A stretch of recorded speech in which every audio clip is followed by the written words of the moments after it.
എൻ്റെ പേര് നീനു എലിസബത്ത് ബാബു. എൻ്റെ സ്ഥലം തിരുവല്ലയാണ്. ഞാൻ ജോലി ചെയ്യുന്നത് മാഞ്ചസ്റ്റർ UK-യിലാണ്.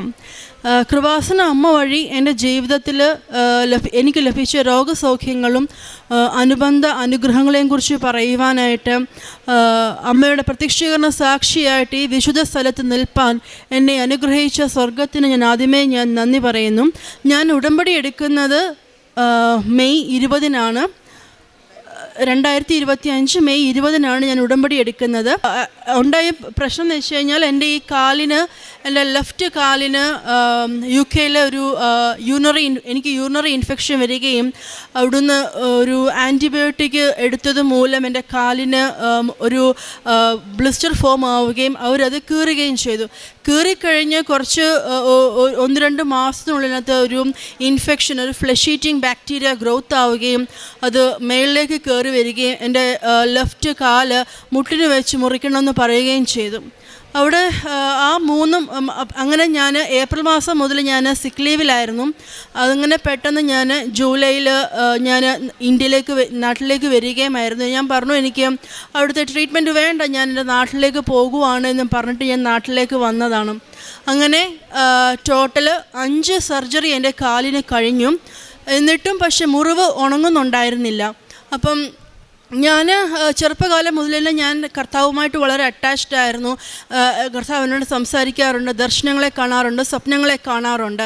അപ്പം എനിക്ക് ഒരു തോന്നൽ വന്നു, ഞാൻ സൺഡേ സ്കൂളിൽ പോയിട്ടും അങ്ങനെ ദൈവവുമായിട്ട് ഒത്തിരി അടുത്ത് ജീവിച്ചിട്ടും എനിക്കിങ്ങനെ ഒരു കഷ്ടത എന്തുകൊണ്ട് വന്നു എന്നുള്ളത് ഭയങ്കര ഒരു ചോദ്യമായിട്ട് തന്നെ എൻ്റെ മനസ്സിൽ വരികയുണ്ടായി. കാരണം എനിക്ക് അത്രയും കഴിഞ്ഞ ജൂലൈ മാസം മുതൽ ഞാൻ കട്ടിലിൽ തന്നെയായിരുന്നു. എനിക്ക് കട്ടിലിൽ നിന്ന് ഒന്ന് അനങ്ങാൻ പോലും വയ്യാത്ത അവസ്ഥയിൽ വലിയ മെഷീനൊക്കെ കണക്ട് ചെയ്ത് ഞാൻ കിടക്കുകയായിരുന്നു. അപ്പം ഞാൻ അങ്ങനെ വിചാരിച്ചുകൊണ്ടിരുന്നപ്പോഴാണ് എൻ്റെ അമ്മയാണ് എന്നോട് പറയുന്നത്, നിൻ്റെ വേ ഓഫ് പ്രെയർ ഒന്ന് മാറ്റി നോക്കുക എന്നുള്ളത്. അങ്ങനെ ഞാൻ അമൃതയിൽ അഡ്മിറ്റായി കിടന്നപ്പോഴാണ് കൃപാസന അമ്മയെക്കുറിച്ച് ഞാൻ കേൾക്കുന്നത്. എൻ്റെ ഓപ്പോസിറ്റ് ബെഡിൽ ഒരു ആൻറ്റിയാണ് എന്നോട് പറയുന്നത്. അങ്ങനെ ഞാൻ ആ ആൻറ്റി എനിക്ക് എൻ്റെ കഞ്ഞിക്കകത്ത് എനിക്ക് ഉപ്പിട്ട് തരികയൊക്കെ ചെയ്തു. അങ്ങനെ ഞാൻ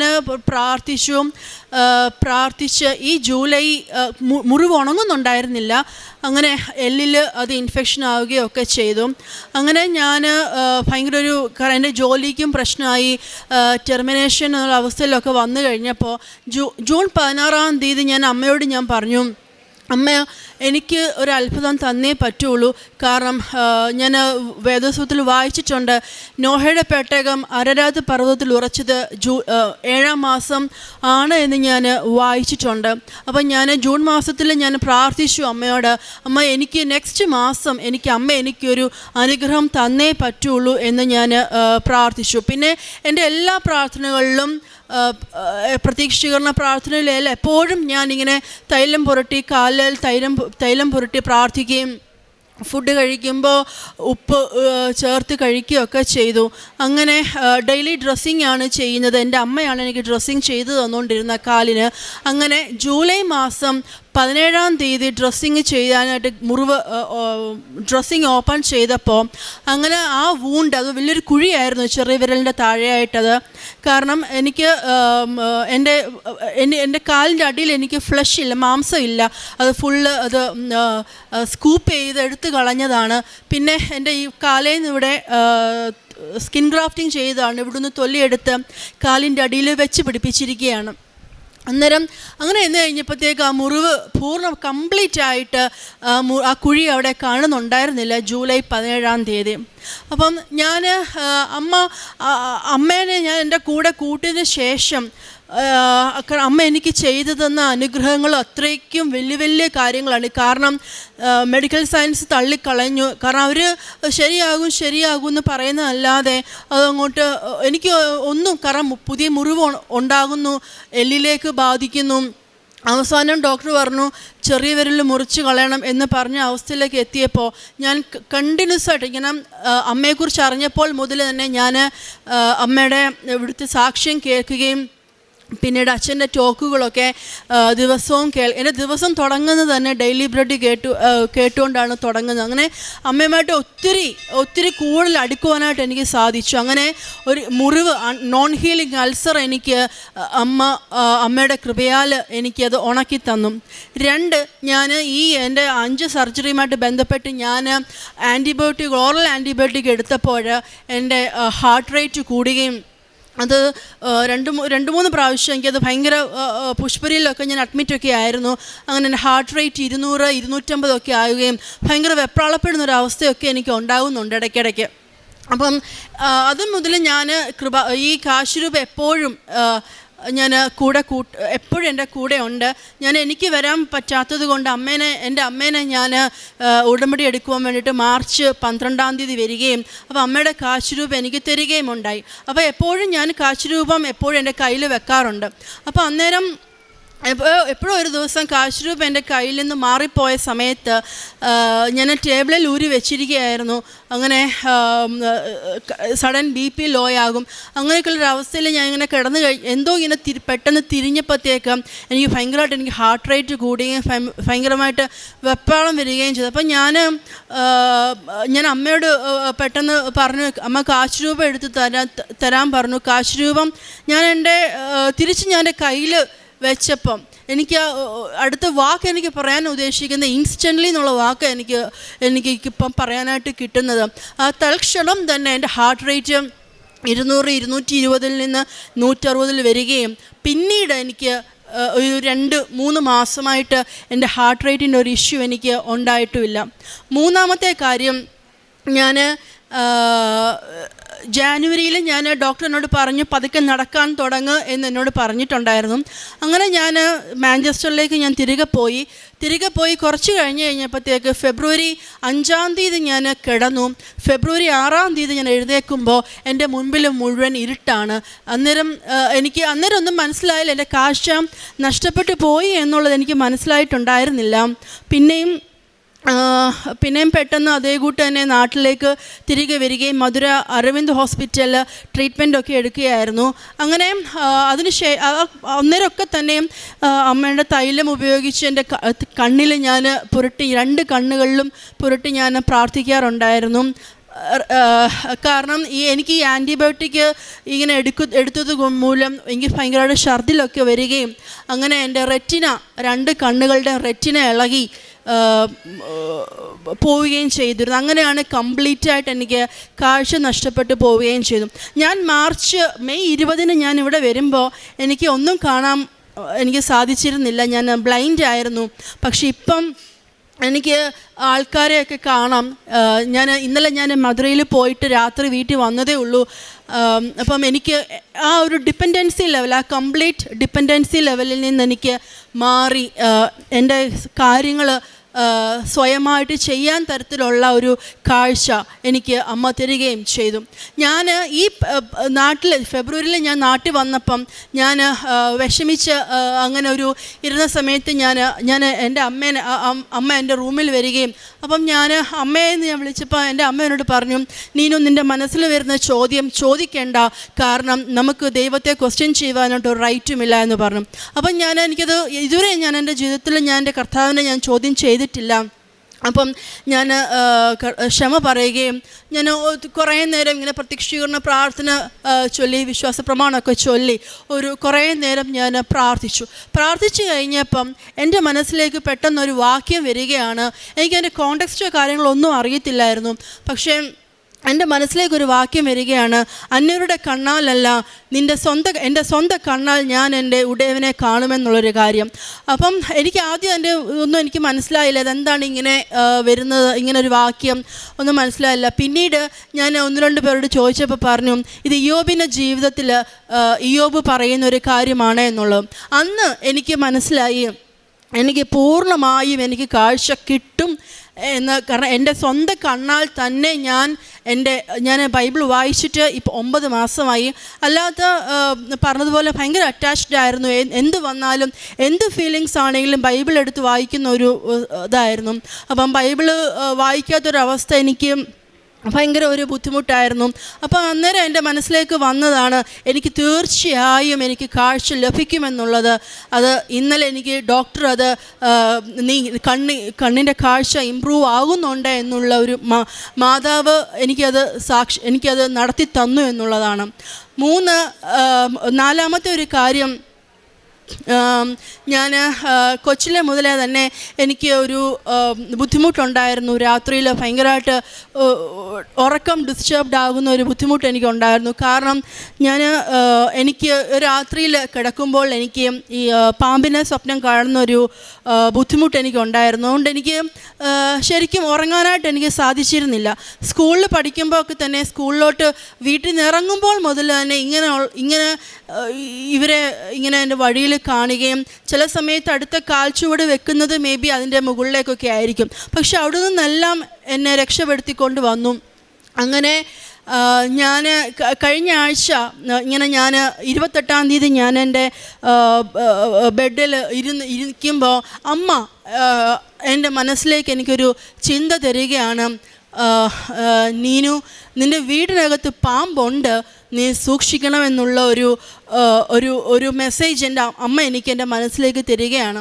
അങ്ങനെ 2 ദിവസം ഈ 1-ാം തീയതി എൻ്റെ മുറിയുടെ വെളിയിൽ അമ്മ വന്ന് നോക്കുമ്പോൾ ഒരു പാമ്പ് ചുറ്റി കിടക്കുകയാണ്, ശാന്തമായിട്ട് കിടക്കുകയാണ്. എനിക്ക് ഒരു ബുദ്ധിമുട്ടോ എനിക്ക് ചില സമയത്ത് ഇങ്ങനെ എനിക്കറിയാം എങ്ങോട്ട് നോക്കിക്കഴിഞ്ഞാലും എൻ്റെ ദേഹത്ത് ഇങ്ങനെ ഈ ബുദ്ധിമുട്ട് എൻ്റെ തലയൊഴിച്ച് ബാക്കി എല്ലാ ഭാഗത്തും ഈ പാമ്പ് ചുറ്റി ഇങ്ങനെ എന്നെ കൊത്താൻ വരുന്ന പോലുള്ളൊരു ഇതാണ് എനിക്ക് തോന്നുന്നത്. അപ്പം അങ്ങനെ ആ ഒരു ബുദ്ധിമുട്ടിൽ നിന്ന് ഒരു ഭയങ്കര ഇതിൽ നിന്ന് വിഷ്വൽ ഹാലൂസിനേഷനൊക്കെ എനിക്കിങ്ങനെ പാമ്പ് എൻ്റെ കൂടെ ഉള്ളതും എൻ്റെ അടുത്ത് ഇരിക്കുന്ന പോലെയൊക്കെ എനിക്ക് തോന്നാറുണ്ട്. അതിൽ നിന്ന് ആ ഒരു അപകടത്തിൽ നിന്ന് അമ്മ എന്നെ രക്ഷിച്ചു എന്നുള്ളതാണ്. അടുത്തതായിട്ട് എനിക്ക് പറയാനായിട്ടുള്ളത്, ഞാൻ പറഞ്ഞതുപോലെ എൻ്റെ വിസ എക്സ്പയറി ആയിരുന്നു. അപ്പോൾ ഞാൻ UK ഗവൺമെൻറ് പല പ്രാവശ്യം ഞാൻ മെയിൽ അയച്ചു, എനിക്ക് ട്രാവൽ ചെയ്യാനായിട്ട് എനിക്ക് പറ്റില്ല, എനിക്ക് എന്തെങ്കിലും ഒരു ചാൻസ് എനിക്ക് ഇന്ത്യയിൽ നിന്ന് തന്നെ എൻ്റെ വിസ റിന്യൂവൽ ചെയ്യാനായിട്ടുള്ളൊരു സാധ്യതയുണ്ടോ എന്ന് ഞാൻ ചോദിക്കുന്നുണ്ടായിരുന്നു. പക്ഷെ അവർ പറഞ്ഞു അത് റിന്യൂവൽ ആയതുകൊണ്ട് UK തന്നെ മാഞ്ചസ്റ്ററിൽ തന്നെ തിരിച്ചു ചെല്ലണം, അല്ലാതെ പറ്റില്ല എന്ന് പറഞ്ഞു. അങ്ങനെ ഓക്കെ, എനിക്ക് ട്രാവൽ ചെയ്യാൻ പറ്റില്ല, കാരണം അന്നേരം ഒന്നും എനിക്ക് ട്രാവലിങ്ങിനുള്ള എനിക്കൊരു ഓപ്ഷൻ എനിക്ക് ഡോക്ടേഴ്സ് തരുന്നുണ്ടായിരുന്നില്ല. പക്ഷേ ഏപ്രിൽ 14-ാം തീയതി ആയിരുന്നു എൻ്റെ വിസ എക്സ്പയറി. 12-ാം തീയതി ആയപ്പോഴത്തേക്ക് അമ്മ എൻ്റെ മനസ്സിൽ പെട്ടെന്ന് എനിക്കൊരു തോന്നൽ വരികയാണ്, നീ ട്രാവൽ ചെയ്തോളൂ എന്ന്. അങ്ങനെ വേഗം ടിക്കറ്റ് ബുക്ക് ചെയ്തു. ഞാൻ എത്തിഹാദിനാണ് പോയത്. അപ്പം ഈ അബുദാബി എത്തിക്കഴിഞ്ഞപ്പോഴത്തേക്ക് എനിക്ക് ഒരു ദിവസത്തെ വാലിഡിറ്റിയും ഉള്ളൂ എൻ്റെ വിസയ്ക്ക്. അപ്പം അവിടെ ചെന്ന് കഴിഞ്ഞപ്പോഴത്തേക്ക് അവിടുത്തെ എയർപോർട്ടിലെ സ്റ്റാഫ് വളരെ റൂഡായിട്ടാണ് എന്നോട് ബിഹേവ് ചെയ്തതൊക്കെ. അപ്പോൾ അന്നേരം മുതൽ എനിക്ക് ഭയങ്കര ടെൻഷൻ, എൻ്റെ ദൈവമേ, ഞാൻ മാഞ്ചസ്റ്ററിൽ എത്തിക്കഴിഞ്ഞാൽ എങ്ങനെ ഞാൻ എങ്ങനെ അവരെന്നോട് ദേഷ്യപ്പെട്ട് കഴിഞ്ഞാൽ ഞാൻ എന്ത് ചെയ്യും എന്ന് ഇങ്ങനെ എനിക്ക് ഭയങ്കര ടെൻഷനായിപ്പോയി. അപ്പം ഞാൻ കാശ് അപ്പോഴും എൻ്റെ കയ്യിലുണ്ട്. ഞാൻ ഇങ്ങനെ വിശ്വാസ പ്രമാണവും സ്വർഗ്ഗസ്ഥനായ പിതാവേയും നന്മ നിറഞ്ഞ മറിയമയൊക്കെ പറഞ്ഞ് ഞാൻ മാഞ്ചസ്റ്ററിൽ പിറ്റേ ദിവസം എത്തിക്കഴിഞ്ഞപ്പം എൻ്റെ മുൻപിൽ എനിക്ക് കാണാൻ സാധിച്ചത്, എൻ്റെ മുൻപിൽ ഒത്തിരി പേരുടെ ഓഫീസേഴ്സൊക്കെ ഒത്തിരി ഷൗട്ട് ചെയ്യുന്നതായിട്ടൊക്കെ കാണുന്നുണ്ട്.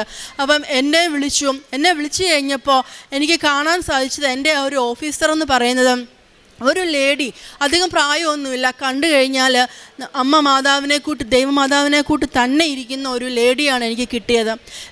എൻ്റെ പാസ്പോർട്ട് വാങ്ങിച്ചിട്ട് എന്നോട് ചോദിച്ചു എവിടെ നിന്നാണ് വരുന്നത്. ഞാൻ പറഞ്ഞു ഞാൻ ഇന്ത്യയിൽ നിന്നാണ് വരുന്നതെന്ന് പറഞ്ഞു. അപ്പോൾ ചോദിച്ചു എവിടെയാണ് ജോലി, വീടുണ്ടോ, മാഞ്ചസ്റ്ററിൽ വീടുണ്ടോ എന്ന് ചോദിച്ചു.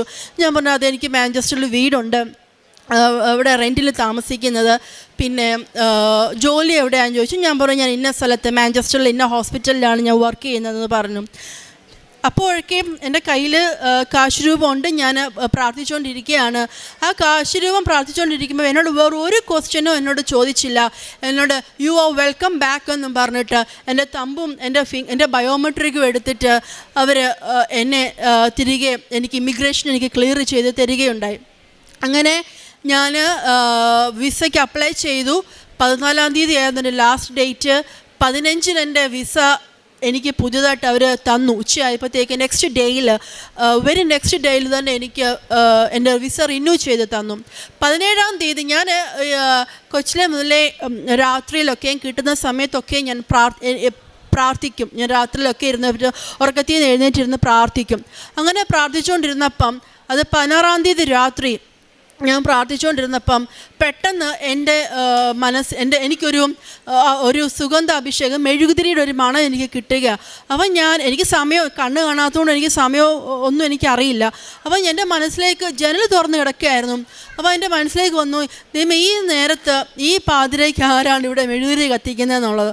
അപ്പം ഞാൻ പ്രാർത്ഥിച്ചു കഴിഞ്ഞിട്ട് ഞാൻ അപ്പുറത്തെ മുറിയിൽ പോയിരുന്ന് കഴിഞ്ഞപ്പം എൻ്റെ മുൻപിൽ ഓപ്പോസിറ്റ് വോളിൽ, ഓപ്പോസിറ്റ് ഭിത്തിയിൽ എനിക്ക് ഇങ്ങനെ ഒരു ഔട്ട്ലൈൻ കാണുകയാണ്.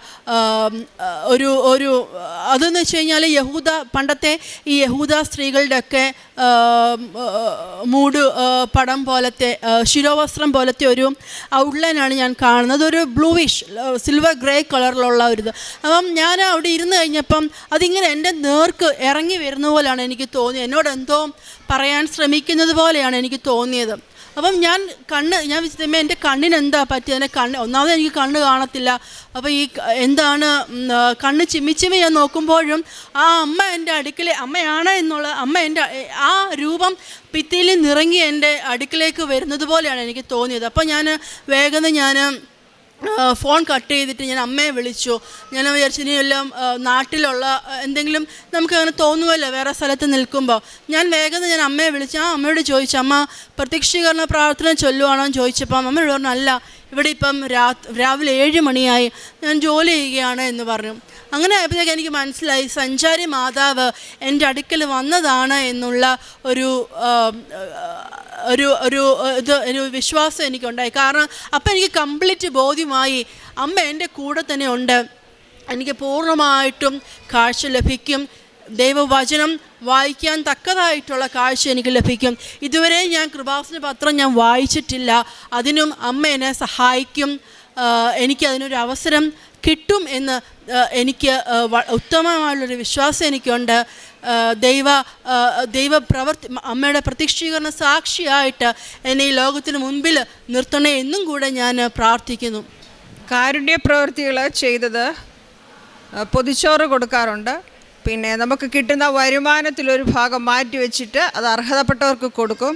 പിന്നെ കൃപാസന പത്രമാണെങ്കിൽ ക്രൈസ്തവർക്കും അക്രൈസ്തവർക്കും എല്ലാം വിശ്വാസപ്രമാണം ചൊല്ലി കൊടുക്കാറുണ്ട്. ഞങ്ങൾക്ക് ഇത്രയും നല്ലൊരു വിടുതലും ഞങ്ങളുടെ കുടുംബത്തിന് സന്തോഷവും തന്ന അമ്മ മാതാവിനും തിരുക്കുമാരനും 1000 നന്ദി.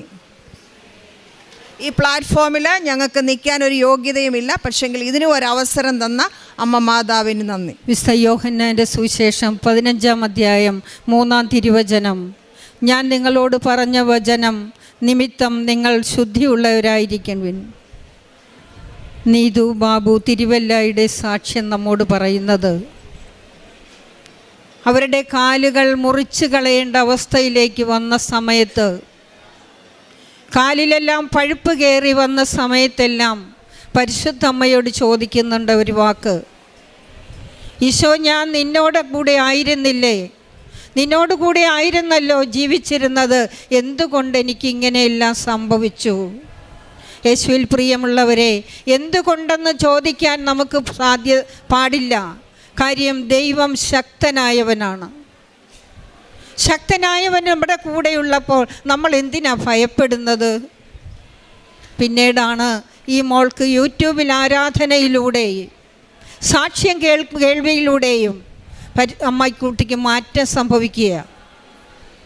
അതിനുശേഷം ഉണ്ടായിരുന്ന കണ്ണിൻ്റെ കാഴ്ചക്കുറവ് പരിശുദ്ധ അമ്മയുടെ നേർച്ച വസ്തുക്കളായി ഉടമ്പടി തൈലമെടുത്ത് വിശ്വാസപ്രമാണം ചൊല്ലി കണ്ണിൽ പുരട്ടിയപ്പോൾ അന്ധന് കാഴ്ച കൊടുത്ത ദൈവം ആ മോൾക്ക് കാഴ്ച നൽകി.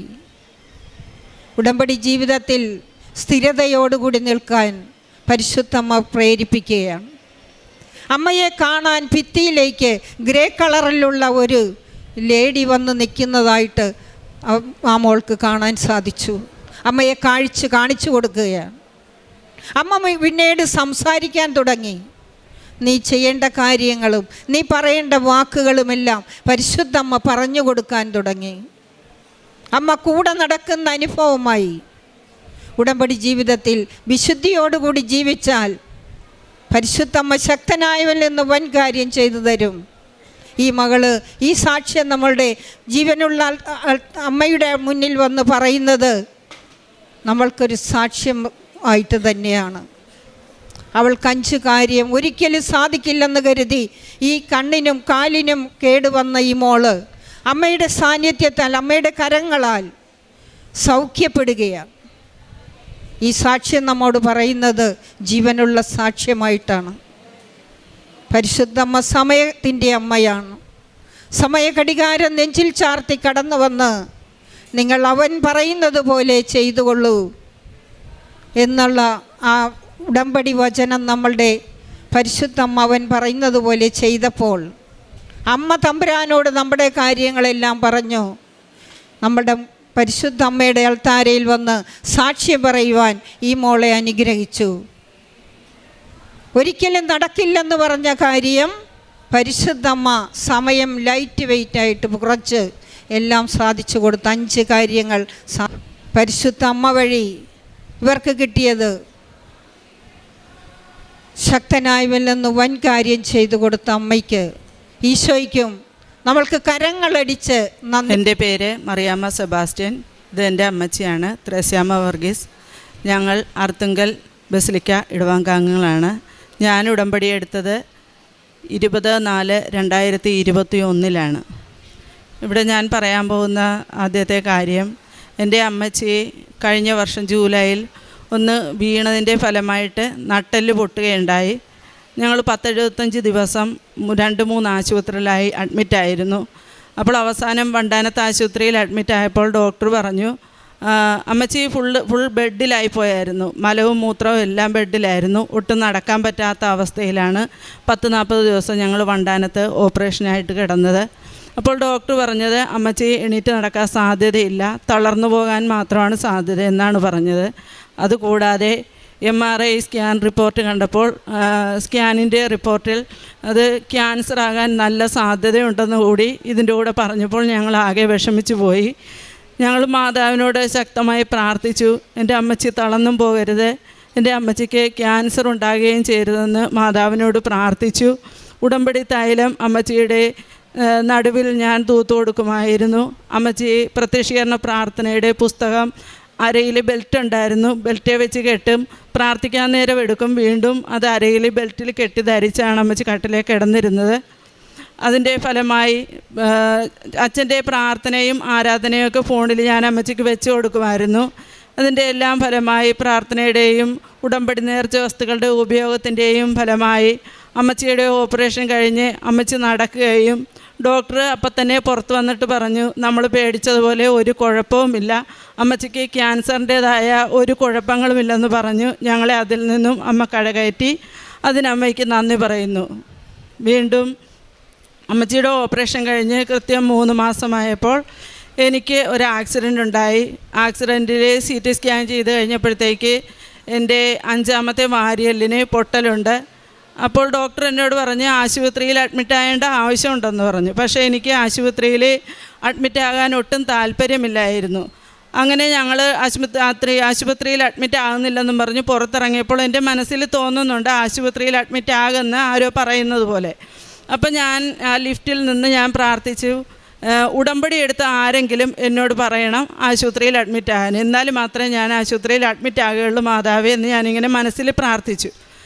അപ്പോൾ ലിഫ്റ്റിൽ ഒരു 10-12 പേരിൽ കൂടുതലുണ്ടായിരുന്നു. അപ്പോൾ അമ്മച്ചി ലിഫ്റ്റിൽ നിന്ന് എന്നെ വഴക്കിട്ടു, ഡോക്ടർ പറഞ്ഞ കേൾക്കാതെ നീ പോകുകയല്ലേ എന്ന് ചോദിച്ചു.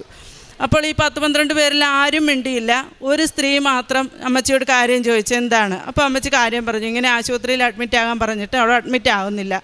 അപ്പോൾ വളരെ അധികാരമുള്ള ഒരു സ്വരത്തിൽ എന്നെ അവർ വഴക്കിട്ടു, നീ ഇവിടെ ഡോക്ടർ പറയാതെ കേൾക്കാതെ വീട്ടിൽ പോയിട്ട് നിനക്ക് എന്തെങ്കിലും വന്നു കഴിഞ്ഞാൽ ആശുപത്രിയിൽ വന്നാൽ നിന്നെ അവർ സ്വീകരിക്കുമോ, അതുകൊണ്ട് വേഗം പോയി ബുക്ക് എടുത്ത് അഡ്മിറ്റ് ആകാൻ പറഞ്ഞു. എന്നിട്ട് ഞാൻ പുറത്ത് വന്ന് കസേരയിൽ ഇരുന്നപ്പോൾ ആ സ്ത്രീ വീണ്ടും എൻ്റെ മുന്നിൽ കൂടെ പാസ് ചെയ്തു. ഞാൻ ആ ചേച്ചിയെ വിളിച്ചു, ചേച്ചി ഒന്ന് ഇങ്ങോട്ട് വന്നേ, ചേച്ചി ഉടമ്പടി എടുത്തതാണെന്ന് ചോദിച്ചു. അപ്പോൾ ചേച്ചി വേഗം സാരിയുടെ ഇടക്കുന്ന് ഇങ്ങനെ മാല ഉയർത്തി കാണിച്ചിട്ട് നമ്മുടെ ഉടമ്പടി കാശ് രൂപത്തിൻ്റെ ലോക്കറ്റ് ആ ചേച്ചിയുടെ കഴുത്തിൽ കിടപ്പുണ്ടായിരുന്നു. എൻ്റെ മോളെ, എൻ്റെ മാതാവാണ് എനിക്കെല്ലാം, ഞാൻ ഉടമ്പടി എടുത്തതാണെന്ന് പറഞ്ഞു.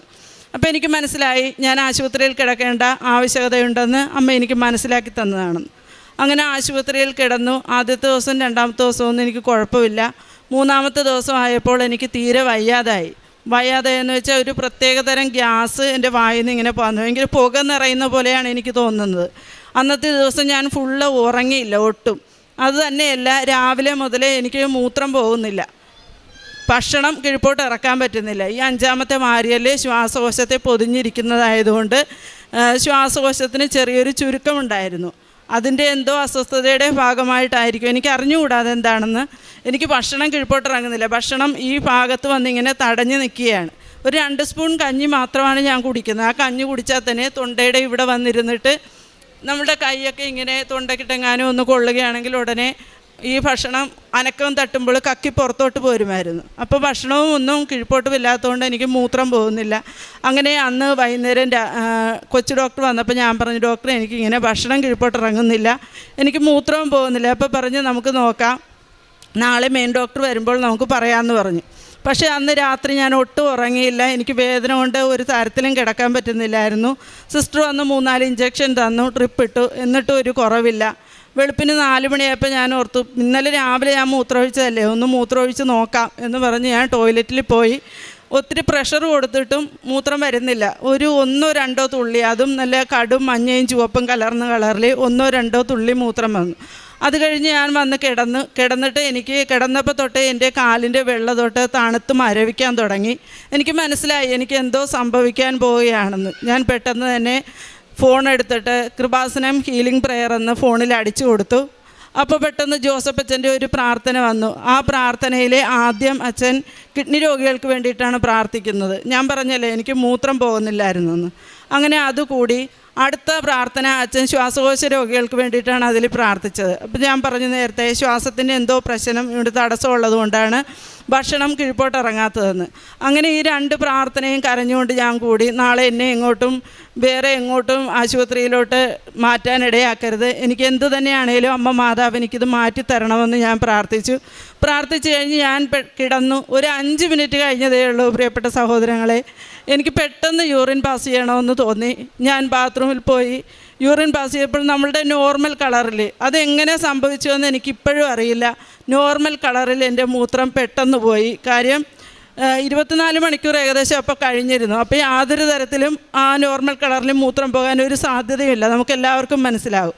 അത് വന്നു കഴിഞ്ഞിട്ട് എനിക്ക് പെട്ടെന്ന് വെള്ളം കുടിക്കണമെന്ന് തോന്നി. പിന്നെ വെള്ളം കുടിച്ചപ്പോഴാണ് മനസ്സിലായത്, കാല് വയറാകുമ്പോൾ നമുക്ക് മനസ്സിലാകുമല്ലോ, വെള്ളം ഇങ്ങനെ കീഴ്പോട്ട് ഇറങ്ങി വയറിൻ്റെ ഈ ഭാഗത്തൂടെ ഇറങ്ങി ഇങ്ങനെ പോകുന്നത്. എനിക്ക് എന്തോ ഒരു തടസ്സമുണ്ടായിരുന്നു. അത് ഡോക്ടർ വരുന്നതിന് മുമ്പ് തന്നെ പരിശുദ്ധ അമ്മ ആശുപത്രിയിൽ വെച്ച് അതെനിക്ക് ജോസഫ് അച്ഛൻ്റെ പ്രാർത്ഥനയിലൂടെ മാറ്റിത്തന്നു. അതിനമ്മയ്ക്ക് 1000 നന്ദി പറയുന്നു. പിന്നെ ഈ ആശുപത്രിയിൽ കിടക്കേണ്ട കാര്യമുണ്ടായിരുന്നെന്ന് ഞാൻ പറഞ്ഞത് പിന്നീടാണ് എനിക്ക് മനസ്സിലായത്. 5 ദിവസം കഴിഞ്ഞപ്പോൾ ഡിസ്ചാർജായി പോരാൻ ഞാൻ ഡോക്ടറിനോട് ഒത്തിരി നിർബന്ധിച്ചു. അപ്പോഴാണ് ഡോക്ടർ പറയുന്നത്, താൻ ഇവിടെ കിടക്കുന്നത് പോലെ അനങ്ങാതെ വീട്ടിൽ ചെന്ന് കിടന്നില്ല എന്നുണ്ടെങ്കിൽ വാരിയല് പൊട്ടിയതുകൊണ്ട് അത് ശ്വാസകോശത്തിൽ കുത്തിക്കയറാനും 5 മിനിറ്റ് കൊണ്ട് ലങ്സിൽ വെള്ളം കെട്ടിയിട്ട് പെട്ടെന്ന് ആശുപത്രിയിൽ എത്തിക്കാൻ പറ്റിയില്ലെങ്കിൽ മരണം വരെ സംഭവിക്കുന്ന ഒരവസ്ഥയായിരുന്നു. അത് മനസ്സിലാക്കി തരാൻ വേണ്ടി മാത്രമാണ് മാതാവിനെ ആശുപത്രിയിൽ അഡ്മിറ്റാക്കിയത്. അത് കഴിഞ്ഞ് വീണ്ടും 1.5 ആഴ്ച വീട്ടിൽ റെസ്റ്റ് ചെയ്യണമായിരുന്നു. അപ്പോൾ ഞാൻ വാരിയൽ പൊട്ടിയതിൻ്റെ വേദനയെല്ലാം നല്ല വേദനയായിരുന്നു. ആ വേദനയെല്ലാം മാതാവിൻ്റെ പ്രത്യക്ഷീകരണം സഭ അംഗീകരിക്കുന്നതിന് വേണ്ടിയുള്ള സഹനമായിട്ടാണ് ഞാൻ മാതാവിനെ കാഴ്ചവെച്ചത്. അങ്ങനെ അതിനെ തുടർന്ന് ജോസഫ് അച്ഛൻ്റെ വന്ന് കൈവെപ്പ് പ്രാർത്ഥന ഞാൻ കൂടി. അപ്പോൾ അതിനു മുമ്പ് എൻ്റെ ശ്വാസകോശം റെഡിയാകുന്നതിന് വേണ്ടി റെസ്പൈറോമീറ്റർ എന്ന് പറഞ്ഞൊരു ഉപകരണം എനിക്ക് തന്നിരുന്നു. അത് ഊതി അതിൽ 3 ബോളുണ്ട്, ആർക്കെങ്കിലും അറിയാൻ പറ്റും. ആ 3 ബോളും നമ്മൾ ഉയർത്തണമായിരുന്നു, നമ്മളുടെ ശക്തി കൊണ്ട് ഊതി ഉയർത്തണമായിരുന്നു. പക്ഷേ ഞാൻ എത്ര ഊതിയിട്ടും 1 ബോൾ പൊങ്ങുന്നുണ്ട്, 2ാമത്തെ ബോളിൻ്റെ പകുതി വരെ, ബാക്കി 2ാമത്തെ ബോൾ പോലും ഫുള്ള് പൊങ്ങുന്നില്ല. അപ്പോൾ ഡോക്ടർ എന്നെ കളിയാക്കി ചോദിക്കുമായിരിക്കും, തനിക്ക് ശ്വാസകോശം ഇല്ലേടോ? ഞാൻ പറഞ്ഞു, ഡോക്ടറെ ശ്വാസകോശം ഉള്ളതുകൊണ്ടല്ലേ ഞാൻ ജീവിച്ചിരിക്കുന്നതെന്ന് ഞാൻ മറുപടിയും പറഞ്ഞു. പക്ഷേ ജോസഫ് അച്ഛൻ്റെ പ്രാർത്ഥന കഴിഞ്ഞ് ഞാൻ വീട്ടിൽ ചെന്ന് കഴിഞ്ഞ് ആ സ്പൈറോമീറ്റർ ഊതിയപ്പോൾ അത്ഭുതകരമായി 3 ബോളും പൊങ്ങി. അപ്പോൾ എൻ്റെ ഇത് സൗഖ്യപ്പെട്ടുവെന്നാണ് അതിൻ്റെ അടയാളം. അമ്മ മാതാവിന് ഞാൻ നന്ദി പറയുന്നു. വീണ്ടും അടുത്തത് 2017 ഞാനിവിടെ ഒരു മരിയൻ കൃപാഭിഷേക ധ്യാനം നടക്കുന്ന സമയമായിരുന്നു. അപ്പോൾ ഞാനത് കൂടിയ സമയത്ത് എനിക്കൊരു പ്രാർത്ഥന കിട്ടി. ഞാനിപ്പോൾ പറയുന്ന സമയം പോലും എടുക്കുന്നില്ല ആ പ്രാർത്ഥന എനിക്ക് കിട്ടിയത്. ആ പ്രാർത്ഥന ഇപ്രകാരമായിരുന്നു: പരിശുദ്ധാത്മാവ് തന്നെയായ പരിശുദ്ധ മറിയമ്മേ, അമ്മയുടെ ഉദരത്തിൽ എന്നെ ഒരു ഭ്രൂണമായി സ്വീകരിക്കണമേ. പൂർണ്ണ വളർച്ചയെത്തുമ്പോൾ എന്നെ ഈശോയുടെ മടിയിൽ പ്രസവിക്കണമേ. ആ പ്രാർത്ഥന കേട്ട് പെട്ടെന്ന് ഞാൻ അത് കഴിഞ്ഞ് ഞാൻ ആ പ്രാർത്ഥന 2-3 പ്രാവശ്യം അങ്ങനെ ഇടയ്ക്കിടയ്ക്കൊക്കെ പ്രാർത്ഥിച്ചു. 2017 എനിക്ക് ഈ പ്രാർത്ഥന കിട്ടിയത്. പിന്നെ പതിയെ ഞാൻ ആ പ്രാർത്ഥന മറന്നുപോയി. ഈ ആക്സിഡൻറ്റിൻ്റെ സമയത്ത് എനിക്ക് നടക്കാൻ അനുവാദമില്ല. ഞാൻ കിടന്നുകൊണ്ട് ആരാധന കൂടുകയായിരുന്നു. ആ സമയത്ത് പെട്ടെന്ന് 2025 ജനുവരിയിൽ, 2017 കിട്ടിയ മെസ്സേജാണ്. 2025 ജനുവരിയിൽ ആരാധന കൂടുന്ന സമയത്ത് പെട്ടെന്ന് ഈ പ്രാർത്ഥന എൻ്റെ മനസ്സിലോട്ട് വന്നിട്ട് പെട്ടെന്ന് പറയുകയാണ്, അത് തന്നെയാണ് ഉടമ്പടി, മാതാവിൻ്റെ മടിയിൽ പ്രസവിക്കുന്നത് നിൻ്റെ മരണമാണെന്നും. പെട്ടെന്ന് ഞാൻ ഞെട്ടിപ്പോയി. ഇത്രയും ഇപ്പോൾ 5 വർഷമാകുന്നു ഞാൻ ഉടമ്പടിയിലായിട്ട്. മാതാവിൻ്റെ സമയമായപ്പോൾ എന്നോട് പറഞ്ഞു തന്നതാണ് അതിൻ്റെ വ്യാഖ്യാനം. അങ്ങനെ ഇവിടെ ഉടമ്പടിയിൽ ഞാൻ ഈ പ്രാവശ്യത്തെ നിയോഗമായി അതെഴുതി എൻ്റെ പേരെഴുതിയിട്ട് എന്നെ അമ്മയുടെ ഉദരത്തിൽ ഭ്രൂണമായി സ്വീകരിക്കണമേ. പൂർണ്ണ വളർച്ചയെത്തുമ്പോൾ ഈശോയുടെ മടിയിൽ പ്രസവിക്കണമേ. അതിനുശേഷമാണ് ഇവിടെ വന്നിരുന്ന് എനിക്ക് ഈ സാക്ഷ്യം പറയാൻ മാതാവ് അവസരം നൽകിയത്. അതിപ്രകാരമാണ്. അതായത് നമ്മൾ ഓരോരുത്തരും ഉടമ്പടി എടുക്കുമ്പോൾ മാതാവ് നമ്മളെ ഓരോരുത്തരെയും അമ്മയുടെ ഉദരത്തിൽ ഒരു ഭ്രൂണമായി സ്വീകരിക്കുകയാണ്. ഒരു അമ്മയുടെ ഉദരത്തിൽ രൂപപ്പെടുന്നത് പോലെ നമ്മളെ അമ്മയുടെ ഉദരത്തിൽ ഭ്രൂണമായി സ്വീകരിച്ചുകൊണ്ട് രൂപപ്പെടുത്തി ഉടമ്പടിയിലൂടെ വളർത്തി ക്രിസ്തുവിൻ്റെ മടിയിൽ പ്രസവിക്കുക എന്ന് പറഞ്ഞാൽ നമ്മുടെ മരണശേഷം നമ്മുടെ ആത്മാവിനെ ക്രിസ്തുവിൻ്റെ മടിയിലേക്ക് വെച്ചു കൊടുക്കുന്ന പ്രാർത്ഥനയാണ് ഉടമ്പടി എന്നാണ് അമ്മ എനിക്ക് 8 വർഷങ്ങൾക്ക് ശേഷം അമ്മ അത് മനസ്സിലാക്കി തന്നത്. ഇത്രയും വലിയ കാര്യം ചെയ്ത അമ്മയ്ക്ക് ഞാൻ നന്ദി പറയുന്നു. വീണ്ടും അടുത്തതായി ഞങ്ങളുടെ കുടുംബത്തിലെ ഒരു സ്പോൺസറുണ്ട്. അവർ UK-യിലുള്ളവരാണ്, വിദേശികളാണ്. അവരെൻ്റെ അച്ഛനും അമ്മയാണ്. ഞങ്ങൾ അതുപോലെ തന്നെയാണ് അവരെ സ്നേഹിക്കുന്നത്. അവർ ഡിസംബർ 14 കേരളത്തിൽ വന്നു. ഡിസംബർ 7 മാതാവിൻ്റെ പ്രത്യക്ഷീകരണത്തിൻ്റെ ദിവസം ഞാൻ അവരുമായിട്ട് ഇവിടെ കൃപാസനത്തിൽ വന്നു. മാതാവിനെ കാണിച്ചു കൊടുത്തു. മാതാവിൻ്റെ അത്ഭുതങ്ങളെല്ലാം പറഞ്ഞ് മനസ്സിലാക്കി കൊടുത്തു. അവർ വളരെ വിശ്വാസത്തോടെ പ്രാർത്ഥിച്ചിട്ട് പിറ്റേ ദിവസം ഡിസംബർ 8 ഞങ്ങളുടെ ഭവനത്തിൽ വന്നപ്പോൾ ഒരു മോതിരം, അതായത് ഇന്ദ്രനീല കല്ല് പതിപ്പിച്ച ഒരു മോതിരം അവർ എനിക്ക് ഗിഫ്റ്റായിട്ട് തന്നിട്ട് പറഞ്ഞു, നമ്മളെ തമ്മിൽ ദൈവമാണ് ബന്ധപ്പെടുത്തിയിരിക്കുന്നത്. നിങ്ങളുടെ സ്നേഹം സത്യമാണോ എന്നറിയാൻ ഞാൻ കുറേ നാളായി പ്രാർത്ഥിച്ചുകൊണ്ടിരിക്കുകയായിരുന്നു. അത് സത്യമാണെന്ന് കൃപാസനത്തിൽ വന്നപ്പോൾ ദൈവം കൊടുത്ത ബോധ്യത്തിൻ്റെ പുറത്താണ് അവർ ഈ മോതിരം തന്നിട്ട് പറഞ്ഞത്, ഞങ്ങളിനി വരികയില്ല, അതുകൊണ്ട് നീ ഇതിനെ സ്വീകരിക്കണമെന്ന് പറഞ്ഞ് മോതിരം തന്നത്. ഇപ്പോൾ നമ്മുടെ ഉടമ്പടിയുമായിട്ട് ബന്ധപ്പെട്ടതാണ് ഈ ഇന്ദ്രനീലക്കല്ല്, അതെല്ലാവർക്കും അറിയാം. അപ്പോൾ എനിക്ക് ഒത്തിരി സന്തോഷമായി. അമ്മ എൻ്റെ ഉടമ്പടി അമ്മ അംഗീകരിച്ചത് കൊണ്ടാണ് എനിക്കിത് ഗിഫ്റ്റായിട്ട് തന്നതെന്ന്. അത് കഴിഞ്ഞ് ജോസഫ് അച്ഛൻ തുടർന്നുള്ള 2-3 പ്രാവശ്യത്തെ ആരാധന കൂടിക്കഴിഞ്ഞപ്പോൾ ഒരു ആരാധനയിൽ ജോസഫ് അച്ഛൻ പറയുകയുണ്ടായി, അടുത്ത ഉടമ്പടിയുടെ പേപ്പറിൻ്റെ കളറ് ഇന്ദ്രനീല കളറാണെന്ന്. അപ്പോൾ എനിക്ക് ഒത്തിരി സന്തോഷം തോന്നി. മാതാവിൻ്റെ ഉടമ്പടി സ്വീകരിച്ചു, അതുകൊണ്ടാണ് മാതാവിനിക്ക് മോതിരം തന്നതെന്ന്. അതിന് അമ്മയ്ക്ക് ഞാൻ ഒത്തിരി നന്ദി പറയുന്നു.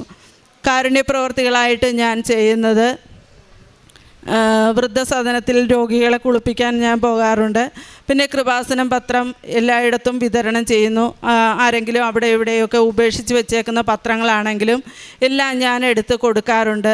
പിന്നെ വിശേഷവിധിയായി നിങ്ങൾ എന്താണ് ചെയ്യുന്നത് എന്ന് ചോദിക്കുന്നതിനുള്ള ഉത്തരമായി എൻ്റെ മനസ്സിൽ തോന്നിച്ചത്, ദൈവവചനം എഴുതി ഓരോ പത്രത്തിൻ്റെ കൂടെയും പ്രിൻറ്റ് ചെയ്ത്, അതായത് ഞാൻ പച്ച കളറിലുള്ള പേപ്പർ വാങ്ങി ഒരു പേപ്പർ എടുത്ത് കയ്യിൽ പിടിച്ച് അത് കിട്ടുന്ന ആൾക്ക് വേണ്ടിയിട്ട് ഞാൻ പ്രാർത്ഥിക്കും, വിശ്വാസ പ്രമാണം ചൊല്ലും, ബൈബിൾ തുറന്ന് ഒരു വചനമെടുത്ത് അത് കൃപാസനത്തിലെ മറ്റ് സാക്ഷ്യങ്ങളൊന്നും മറഞ്ഞു പോകാത്ത രീതിയിൽ ഞാനതിലൊട്ടിച്ച് എല്ലാവർക്കും വിതരണം ചെയ്യും. പിന്നെ എനിക്ക് കിട്ടുന്ന വരുമാനത്തിൻ്റെ ഒരു ഭാഗം ഞാൻ മറ്റുള്ളവർക്ക് അർഹതപ്പെട്ടവരുടെ കൈകളിൽ എത്തിക്കാറുണ്ട്.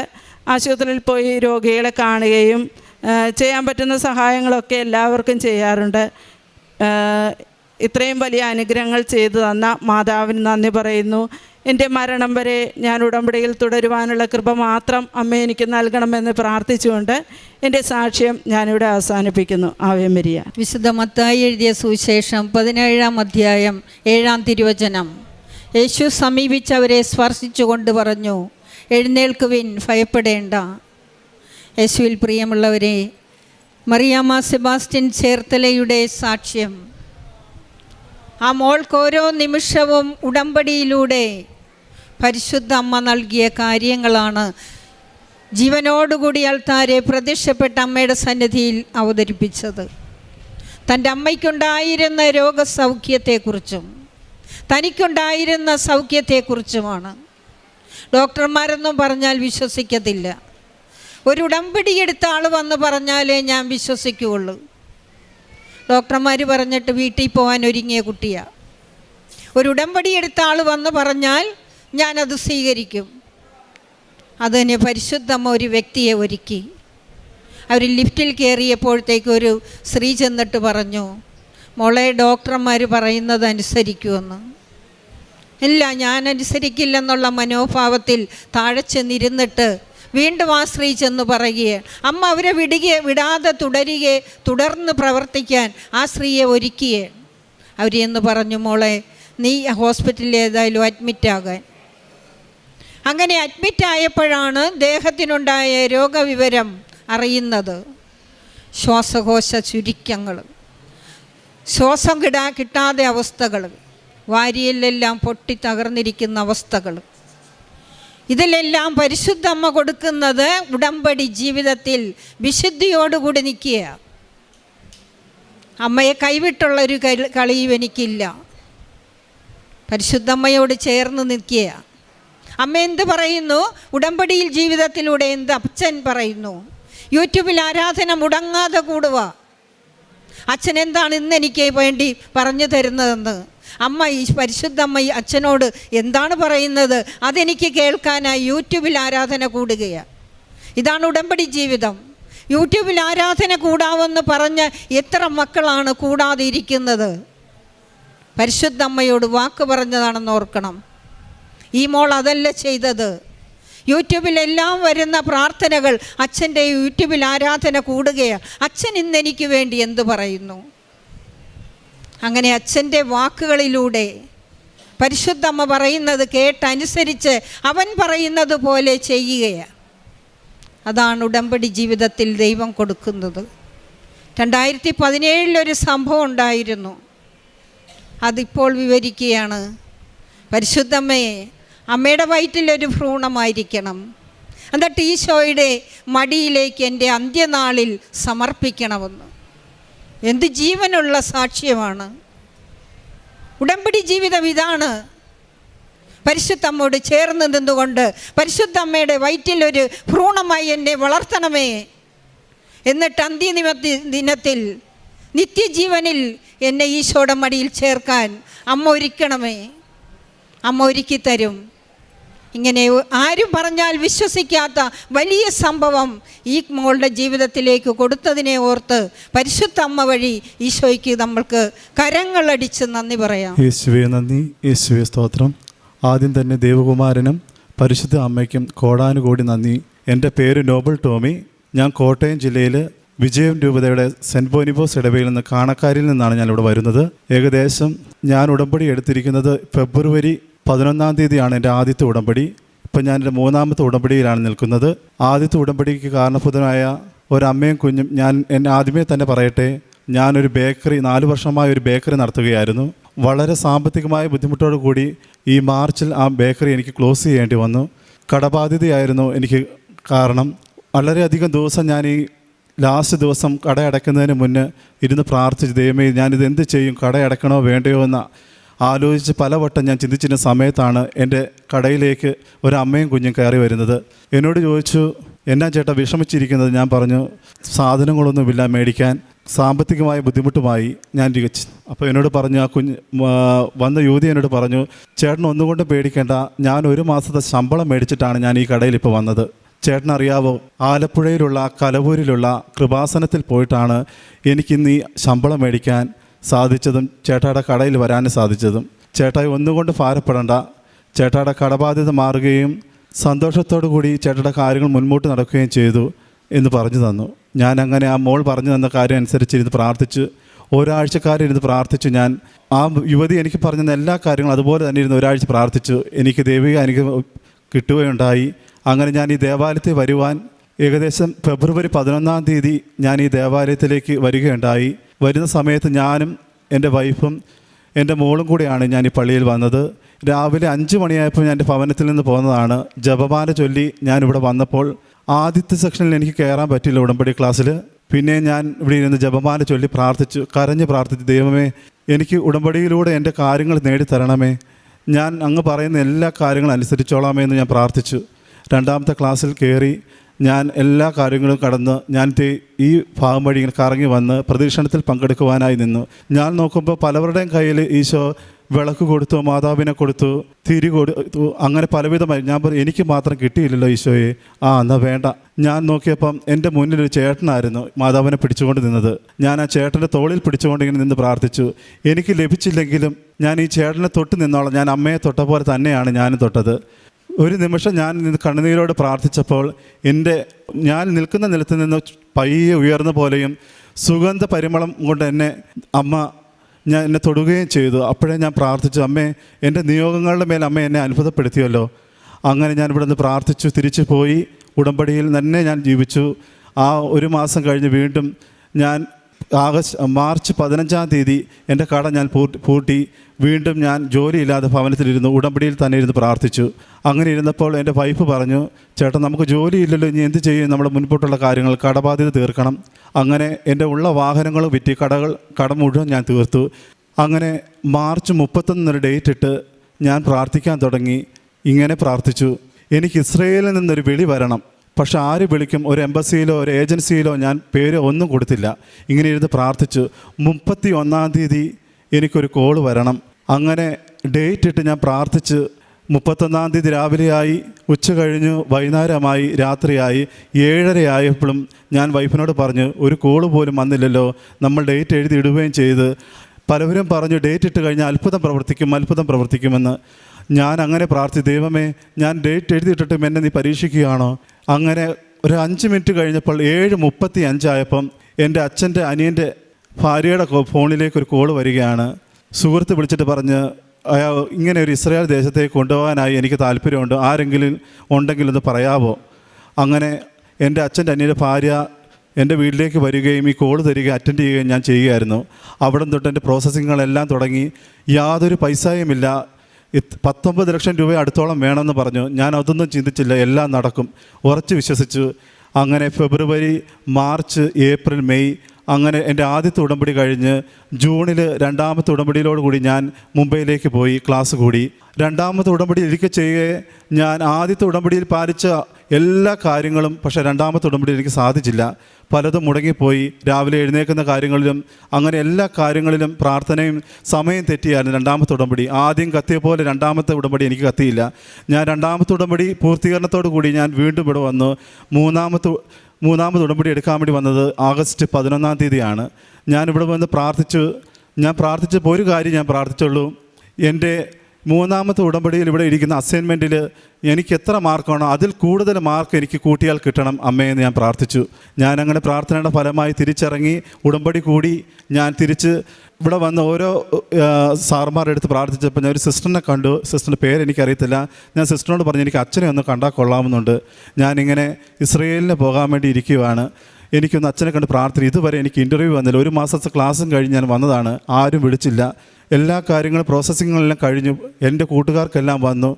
1.5 മാസം കഴിഞ്ഞ് എന്നെ വിളിച്ചില്ല. നീ അപ്പോൾ എന്നോട് സിസ്റ്റർ പറഞ്ഞ്, ഇത്രയും തിരക്ക് ഇവിടെ നിൽക്കുമ്പോൾ നിനക്ക് ഉടനെ അച്ഛനെ കാണാൻ പറ്റുമെന്ന് തോന്നുന്നില്ല. നീ ഒരു കാര്യം ചെയ്യ്, താഴേക്ക് ചെന്നിട്ട് അമ്മയുടെ മുൻപേ നിൻ്റെ ഡോക്യുമെൻറ്റ്സ് എല്ലാം നീട്ടിട്ട് പറഞ്ഞണം, ഏറ്റെടുക്കുക അമ്മയെന്ന് നീ ഉറച്ച് വിളിച്ച് പറഞ്ഞിട്ട് നീ ഭവനത്തിലേക്ക് പൊയ്ക്കൊള്ളുക, നിൻ്റെ കാര്യങ്ങളെല്ലാം ഏറ്റെടുക്കുമെന്ന് പറഞ്ഞ്. അങ്ങനെ ഓഗസ്റ്റ് 11-ാം തീയതി ഞാനിവിടെ വന്ന് അമ്മയോട് ഏറ്റെടുക്കാൻ പറഞ്ഞിട്ട് ഞാൻ എൻ്റെ ഭവനത്തിലേക്ക് പോയി വീണ്ടും പ്രാർത്ഥനയിലിരുന്നു. ഓഗസ്റ്റ് 11 കഴിഞ്ഞു, വീണ്ടും പ്രാർത്ഥനയിലിരുന്നു, പ്രാർത്ഥിച്ചു. ഉടമ്പടിയിൽ തന്നെ എല്ലാ കാര്യങ്ങളും ഞാൻ നിർത്തി. അങ്ങനെ ഓഗസ്റ്റ് 19 ഞാൻ രാവിലെ തൊട്ടിരുന്ന ഒരു പ്രതീക്ഷയുണ്ട്, വിളിക്കുമെന്ന് പ്രതീക്ഷയുണ്ട്. 11 മണിയായപ്പം എൻ്റെ ഫോണിലേക്ക് ഒരു കോൾ വരികയാണ്, റെഡിയായിരിക്കുക, വീഡിയോ കോൾ റെഡിയായിരിക്കുക. അങ്ങനെ വീഡിയോ കോളാണ് വന്നത്, ഫസ്റ്റ് കോൾ ഏജൻസിയുടെ, ഇസ്രായേലിൻ്റെ. പക്ഷേ എൻ്റെ ദൈവം അവിടെ എന്നെ തോൽപ്പിച്ച പോലെ ആയിപ്പോയി. അതിന് മുന്നേ ഞാൻ ഉറങ്ങിപ്പോയി. ഞാൻ ഈ കോള് വരുന്നൊന്നും കണ്ടില്ല. 2 പ്രാവശ്യം എൻ്റെ ഫോണിലേക്ക് 10 മിനിറ്റ് മുന്നേ റെഡിയായിരിക്കണമെന്ന് പറഞ്ഞ സമയത്ത് വീണ്ടും 12:30 വിളിച്ചു, 1:30 വിളിച്ചു. അങ്ങനെ സമയം മാറി മാറി വിളിച്ചു. ഞാൻ സുഖനിദ്രയിൽ കടന്നുറങ്ങി. പക്ഷേ ഞാൻ ഈ കോളുകളൊന്നും കണ്ടില്ല. വൈകുന്നേരം 6 മണിയായപ്പോൾ 5:45 സമയം കഴിഞ്ഞപ്പോഴാണ് ഞാൻ ഈ കോൾ ഫോണിൽ കാണുന്നത്. വാട്സപ്പ് ഓപ്പൺ ചെയ്തപ്പോൾ ഞാൻ ഞെട്ടിപ്പോയി.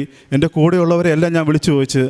അപ്പം എല്ലാവരും പറഞ്ഞു, ഞങ്ങൾക്കൊക്കെ കോള് വന്നല്ലോ, നിനക്ക് വന്നില്ലേന്ന് ചോദിച്ചു. ഞാൻ പറഞ്ഞു, എനിക്ക് വന്നു, പക്ഷേ എനിക്ക് എടുക്കാൻ പറ്റിയില്ലല്ലോ, എന്ത് ചെയ്യുമെന്ന് ഞാൻ ചോദിച്ചു.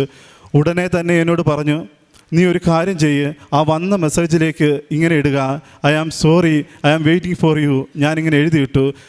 ഞാൻ വളരെ ഇതോടുകൂടി പ്രാർത്ഥിച്ചു, ദൈവമേ എനിക്ക് മാത്രം എന്തു പറ്റി, ഞാൻ ഉറങ്ങിപ്പോയി, ഇത്രയും ദിവസം ഞാൻ ഉണർന്നിരുന്നു, ആ സമയമായപ്പോൾ എന്നെ ഉറക്കിക്കളഞ്ഞുവല്ലോ. വീണ്ടും രാത്രിയോളം 10 മണി വരെ ഞാൻ വെയിറ്റ് ചെയ്തിരുന്നു, കോള് വരും. ആ സമയം കഴിഞ്ഞു പോയി. പിറ്റേ ദിവസം 20 ഞാൻ ഇതുപോലെ 11 മണി ആയപ്പോൾ ഞാൻ വീണ്ടും ഒരുങ്ങിയിരുന്നു. 12 മണിയായപ്പം ഡയറക്റ്റ് കോള് വിളിക്കുകയാണ്. പക്ഷേ ആ ഒരു കോള് ഏജൻസിയുടെ മാത്രമല്ലായിരുന്നു, എന്നെ തിരഞ്ഞെടുത്ത ഫാമിലിയും കൂടി ഗ്രൂപ്പ് കോളായിട്ടാണ് എന്നെ വിളിച്ചത്. തക്ക സമയത്ത് ഞാൻ ആ കോൾ എടുത്തു, അറ്റൻഡ് ചെയ്തു. പക്ഷേ അവർ ഇംഗ്ലീഷ് മാത്രം സംസാരിക്കുന്ന രീതിയിലാണ്, ബേസിക് മാത്രമേ എനിക്കറിയത്തുള്ളൂ. ഞാൻ പരിശുദ്ധ അമ്മയുടെ ജപമാല കൈ പിടിച്ചുകൊണ്ട് ഉപ്പ് വിതറി ആദ്യം തന്നെ ഞാൻ വീഡിയോയുടെ മുന്നിൽ ഇരുന്നോട് പ്രാർത്ഥിച്ചു. സ്വർഗാരോഹണ ദൈവമേ, അങ്ങേ സന്നിധിയിൽ ഞാൻ ഇരിക്കുകയാണ്, എനിക്ക് യാതൊന്നും ഇംഗ്ലീഷ് നല്ല രീതിയിൽ സംസാരിക്കാനും പറ്റുന്നില്ല, ബേസിക് മാത്രമേ എന്നെ ഇവരുടെ മുന്നിൽ പിടിച്ചു നിർത്തുവാൻ എന്നെ അനുവദിക്കണമേ എന്ന് പ്രാർത്ഥിച്ചു. അങ്ങനെ ഇരുന്ന് ഞാൻ വിശ്വാസപ്രമാണം ഉറച്ചു ചൊല്ലിയ സമയത്ത് എന്നോട് പറഞ്ഞു, ഞങ്ങൾ റെഡിയാകുവാണ്, നീ റെഡി ആയിക്കൂ എന്ന് പറഞ്ഞു. ആ സമയം കൂടി ഞാൻ വിശ്വാസപ്രമാണം ചൊല്ലി ഇരുന്ന് പ്രാർത്ഥിച്ചു. ഒരു 5 മിനിറ്റ് മുന്നേ തന്നെ അവരെന്നോട് ചോദിച്ചു ചോദ്യങ്ങൾക്കെല്ലാം എനിക്ക് ഇംഗ്ലീഷിൽ തന്നെ മറുപടി പറയാൻ പറ്റി. ഒരു 2-3 ക്വസ്റ്റ്യൻ കഴിഞ്ഞപ്പോൾ ചോദ്യത്തിന് ഞാൻ സ്റ്റക്കായി പോയപ്പോൾ ഞാൻ ചിരിച്ചിരുന്നു. ഞാനൊന്നും മിണ്ടിയില്ല. എൻ്റെ ദൈവം എന്നോട് പറഞ്ഞു, ചിരിച്ചുകൊണ്ടിരിക്കുക. ഞാൻ ചിരിച്ചു തന്നെ ഇരുന്നു. ഭയപ്പെട്ട് എൻ്റെ കാലുകളെല്ലാം വിറയ്ക്കുന്നുണ്ടായിരുന്നു. എങ്കിലും ഞാൻ ആ ഇരുന്ന ഇരിപ്പിൽ തന്നെ ദൈവത്തോട് പ്രാർത്ഥിച്ചുകൊണ്ടിരുന്നു. ദൈവമേ, ഞാൻ എന്ത് മറുപടി പറയും? ചിരിച്ചുകൊണ്ട് തന്നെ വീണ്ടും ഇരുന്നു. എന്നോട് പറഞ്ഞു, പോയി ഇച്ചിരി വെള്ളം കുടിച്ചിട്ട് വാ, 5 മിനിറ്റ് വീണ്ടും ഞങ്ങൾ വിളിക്കാമെന്ന് പറഞ്ഞു. വീണ്ടും വെള്ളം കുടിച്ച് ഞാൻ വന്നിരുന്നു. കറക്റ്റ് 5 മിനിറ്റ് കഴിഞ്ഞപ്പോൾ വീണ്ടും അവരെന്നെ വിളിച്ചു. എൻ്റെ കാര്യങ്ങളെല്ലാം ചോദിച്ചു. നിനക്ക് പേഷ്യൻ്റ് റെഡിയാണ്, നിന്നെ അവർക്ക് ഇഷ്ടപ്പെട്ടു, നീ ജെനുവിനാണ്, നിനക്ക് ഞങ്ങൾ ഉറപ്പ് തരുന്നു, നിന്നെ ഞങ്ങൾ രക്ഷിക്കപ്പെട്ടിരിക്കുന്നത് പോലെ ഞാൻ പ്രാർത്ഥിച്ചു. ദൈവമേ, ഈ സമയം കൊണ്ട് ഞാൻ പ്രാർത്ഥിച്ചു. ഇനി എന്താണ് ഇവർ പറയുന്നത്? അങ്ങനെ കോൾ കട്ടായി പോവുകയാണ്. വീണ്ടും എൻ്റെ സുഹൃത്തുക്കളെ ഞാൻ വിളിച്ചു പറഞ്ഞു, എനിക്ക് കോൾ ഇന്ന് വിളിച്ചിരിക്കുന്നു, നിങ്ങളെ വിളിച്ചിട്ട് എന്തായി? ഞങ്ങളാരും സെലക്ട് ആയില്ല. അങ്ങനെ ഞാൻ വീണ്ടും ആ ആഴ്ച കഴിഞ്ഞു. 26-ാം തീയതി, ഓഗസ്റ്റ് 26-ാം തീയതി എൻ്റെ ബർത്ത്ഡേ ആയിരുന്നു. ഞാൻ 6 പൊതി ചോറ് വെച്ച് ഞാൻ വീട്ടിൽ രാവിലെ അമ്മയോട് പറഞ്ഞു, നമുക്ക് കോട്ടയത്തുള്ള നഗരത്തിൽ നിർധനരായ ഒത്തിരി പേർക്ക് കൊടുക്കാൻ പറ്റിയില്ലെങ്കിലും 6 പൊതി ചോറ് കൊണ്ട് കൊടുക്കാം അമ്മയെന്ന് പറഞ്ഞു. അങ്ങനെ രാവിലെ എൻ്റെ ജന്മദിനമായിക്കൊണ്ട് ഞാൻ 6 പൊതി ചോറ് 6 നിയോഗങ്ങൾ മേൽ പ്രാർത്ഥിച്ചുകൊണ്ട് ഞാൻ കോട്ടയം നഗരം വഴി നടന്നു. നിർധനരായ 6 പേരെ കണ്ടെത്തി ഞാൻ അവർക്ക് കൊടുത്തു. അന്ന് വൈകുന്നേരം ഞാൻ വീട്ടിൽ വന്ന് പ്രാർത്ഥിച്ചു, ദൈവമേ, എൻ്റെ കാര്യത്തിനൊരു തീരുമാനമുണ്ടാകണമേ. വിളിച്ച ഇൻ്റർവ്യൂ കഴിഞ്ഞിട്ട് ഒരാഴ്ചയാകുകയാണ്. അങ്ങനെ വൈകുന്നേരം 7:30 കഴിഞ്ഞ് 8 എന്നെ വിളിക്കുന്നു. എൻ്റെ വിസായും എൻ്റെ മദാഷായും എൻ്റെ ജോബ് ഓർഡറും റെഡിയായി, നീ എത്രയും വേഗം ഇവിടുന്ന് കയറിപ്പോരുക എന്ന്. അങ്ങനെ ഞാൻ യേശുവിനോട് നന്ദി പറഞ്ഞു. അങ്ങനെ എൻ്റെ കാര്യങ്ങൾ ഇത്രത്തോളം നടന്നാലും ഇനിയും എനിക്ക് വേണം 19 ലക്ഷം രൂപ വേണം എനിക്ക് പോകാൻ. പക്ഷേ പൈസയും റെഡിയായില്ല, കയറി പോകാനും പറയുന്നു. അങ്ങനെ ഞാനിരുന്ന് പ്രാർത്ഥിച്ചു. കഴിഞ്ഞ ഞായറാഴ്ച ഞാൻ വൈകിട്ട് 10 മണിയോടുകൂടി ഞാനും എൻ്റെ അമ്മയും കൈകോർത്തിരുന്ന് പ്രാർത്ഥിച്ചു. പരിശുദ്ധ അമ്മയുടെ മുൻപിൽ ജപമാല ചൊല്ലിക്കൊണ്ട് ഈ കാശ് രൂപം നീട്ടി ഞാൻ പ്രാർത്ഥിച്ചു, അമ്മേ, ഈ 19 ലക്ഷം രൂപയിൽ ഞാൻ എങ്ങനെ ഇത് തിരിച്ചു കൊടുക്കും അവർക്ക്? എനിക്ക് സമയത്തിന് കയറിപ്പോവുകയും ചെയ്യണമല്ലോ, എന്ത് ചെയ്യുമെന്ന് പ്രാർത്ഥിച്ചു. ആ രാവിലെ 5 മണി വരെ ഞാൻ ഉണർന്നിരുന്ന് പ്രാർത്ഥിച്ചു. എല്ലാം എൻ്റെ അമ്മ കേട്ടു. അങ്ങനെ കഴിഞ്ഞ ഞായറായി, തിങ്കളായി, ചൊവ്വാഴ്ചയായി എൻ്റെ ഒരു സുഹൃത്ത് വിളിച്ച് പറഞ്ഞു, നീ ഒന്നുകൊണ്ട് ഭാരപ്പെടേണ്ട, നിൻ്റെ കാര്യം നടത്തിക്കൊള്ളാം, നീ നേരെ കയറിപ്പൊക്കോളുക, പൈസ ഞാൻ തന്നോളാം. അങ്ങനെ ഞാൻ ഈ വരുന്ന ബുധനാഴ്ച ഞാൻ കയറിപ്പോവുകയാണ്. ഇസ്രയേൽ എന്ന ദേശത്ത് ടെല്ലവീവ് എന്ന സ്ഥലത്ത് പെറ്റ്വാറ്റിക്വ എന്ന സ്ഥലത്തേക്കാണ് ഞാൻ പോകുന്നത്. നിങ്ങൾ എനിക്ക് വേണ്ടി പ്രാർത്ഥിക്കണം, നിങ്ങൾക്ക് വേണ്ടി ഞാനും പ്രാർത്ഥിക്കും. പരിശുദ്ധ അമ്മ വഴിയായി ഈ കിട്ടിയ എനിക്ക് അനുഗ്രഹത്തിന് കോടാനുകോടി ഞാൻ നന്ദി പറയുന്നു. ഈ ദേശത്ത് വന്നതുകൊണ്ട് കണ്ണീരോടുകൂടി ഞാൻ വന്നു. സന്തോഷത്തോടെ ഞാൻ ഈ അൽത്താരയിൽ നിൽക്കുന്നു. 1000 നന്ദി അമ്മയ്ക്കും പരിശുദ്ധ ദൈവകുമാരനും. ഏഷ്യ പ്രവാചകൻ്റെ പുസ്തകം 58 അധ്യായം 9 തിരുവചനം. നീ പ്രാർത്ഥിച്ചാൽ കർത്താവ് ഉത്തരമരുളും. നീ നിലവിളിക്കുമ്പോൾ ഇതാ ഞാൻ എന്നവിടുന്ന് പറയും. മർദ്ദനവും കുറ്റാരോപണവും ദുർഭാഷണവും നിന്നിൽ നിന്ന് ദൂരെ അകറ്റും. ദൈവത്തിൻ്റെ അതിമനോഹരമായ വാഗ്ദാനമാണ് നാം ഏഷ്യ പ്രവാചകനിലൂടെ കേട്ടത്. ദൈവം തൻ്റെ വാഗ്ദാനങ്ങളിൽ വിശ്വസ്തനാണ് എന്നാണ് ഓരോ തിരുവചനവും നമ്മോട് ഓർമ്മിപ്പിക്കുന്നത്. ഉടമ്പടിയിലൂടെ നാം കടന്നു വരുമ്പോൾ ദൈവത്തിൻ്റെ വാഗ്ദാനങ്ങളിൽ എന്തുമാത്രം ദൈവം വിശ്വസ്തനാണ്, എന്നാൽ നമ്മുടെ വാഗ്ദാനങ്ങളിൽ, ആ ഉടമ്പടിയിൽ നമ്മുടെ വാഗ്ദാനങ്ങളിൽ നാം എന്തുമാത്രം വിശ്വസ്തരാണെന്നാണ് നാം ചിന്തിച്ചു നോക്കേണ്ട, മാറ്റുരച്ച് നോക്കേണ്ട ഒരു പോയിൻ്റ്. നോബിൾ ഉടമ്പടി എടുത്തതിന് ശേഷം വളരെ പ്രത്യാശയോടെ ഡേറ്റ് ഇട്ട് പ്രാർത്ഥിച്ചു. ഇവിടേക്ക് കയറി വരുമ്പോൾ തന്നെ അദ്ദേഹത്തിന് ഒരു നല്ല സുഗന്ധം നൽകി പരിശുദ്ധ അമ്മ സാമീപ്യം നൽകി അനുഗ്രഹിച്ചു എന്നാണ് നാം മനസ്സിലാക്കുന്നത്. പരിശുദ്ധ അമ്മയെ വിളിച്ചപേക്ഷിക്കുമ്പോൾ ഉടമ്പടി ജീവിതത്തിൽ നമുക്ക് മനസ്സിലാകുന്നത്, സുഗന്ധാഭിഷേകത്തിലൂടെ നമുക്ക് തീർച്ചയായും പരിശുദ്ധ അമ്മ സാമീപ്യം നൽകി അനുഗ്രഹിക്കുന്ന ഒരു വസ്തുതയുണ്ട്. അദ്ദേഹം മാർച്ച് 31 ഒരു ഡേറ്റ് ഇട്ട് വൈകിട്ട് വരെ രാവിലെ മുതൽ ആ ഡേറ്റിന് വേണ്ടി ഈശോയെ കാത്തിരുന്നു എന്നാണ് പറഞ്ഞത്. പരിശുദ്ധ അമ്മ ഈശോയോട് നമ്മുടെ കാര്യങ്ങളെ ഏൽപ്പിച്ചു കഴിഞ്ഞാൽ രാത്രി 12 മണിക്ക് മുൻപ് തന്നെ ഈശോ നമ്മെ വിളിച്ചിരിക്കുമെന്നുള്ളതാണ് ആ ഡേറ്റ് ഇട്ട് പ്രാർത്ഥിക്കുന്നതിൻ്റെ ആ ഉറപ്പ്, വിശ്വസ്തത. പരിശുദ്ധ അമ്മയുടെ ആ കോൾ അദ്ദേഹത്തിന് ലഭിച്ചു. ഇസ്രായേലിലേക്ക് പോകാനുള്ള ആ വിളി അദ്ദേഹത്തിന് ലഭിച്ചു. അതിനെ തുടർന്നും ഉണ്ടായ പരീക്ഷണങ്ങളും പരീക്ഷാ സമയങ്ങളും എല്ലാം തരണം ചെയ്യാൻ പരിശുദ്ധ അമ്മയുടെ ഈ ഉടമ്പടി ജീവിതം അദ്ദേഹത്തിന് സാധിച്ചുവെന്ന് നമുക്ക് മനസ്സിലാക്കാം.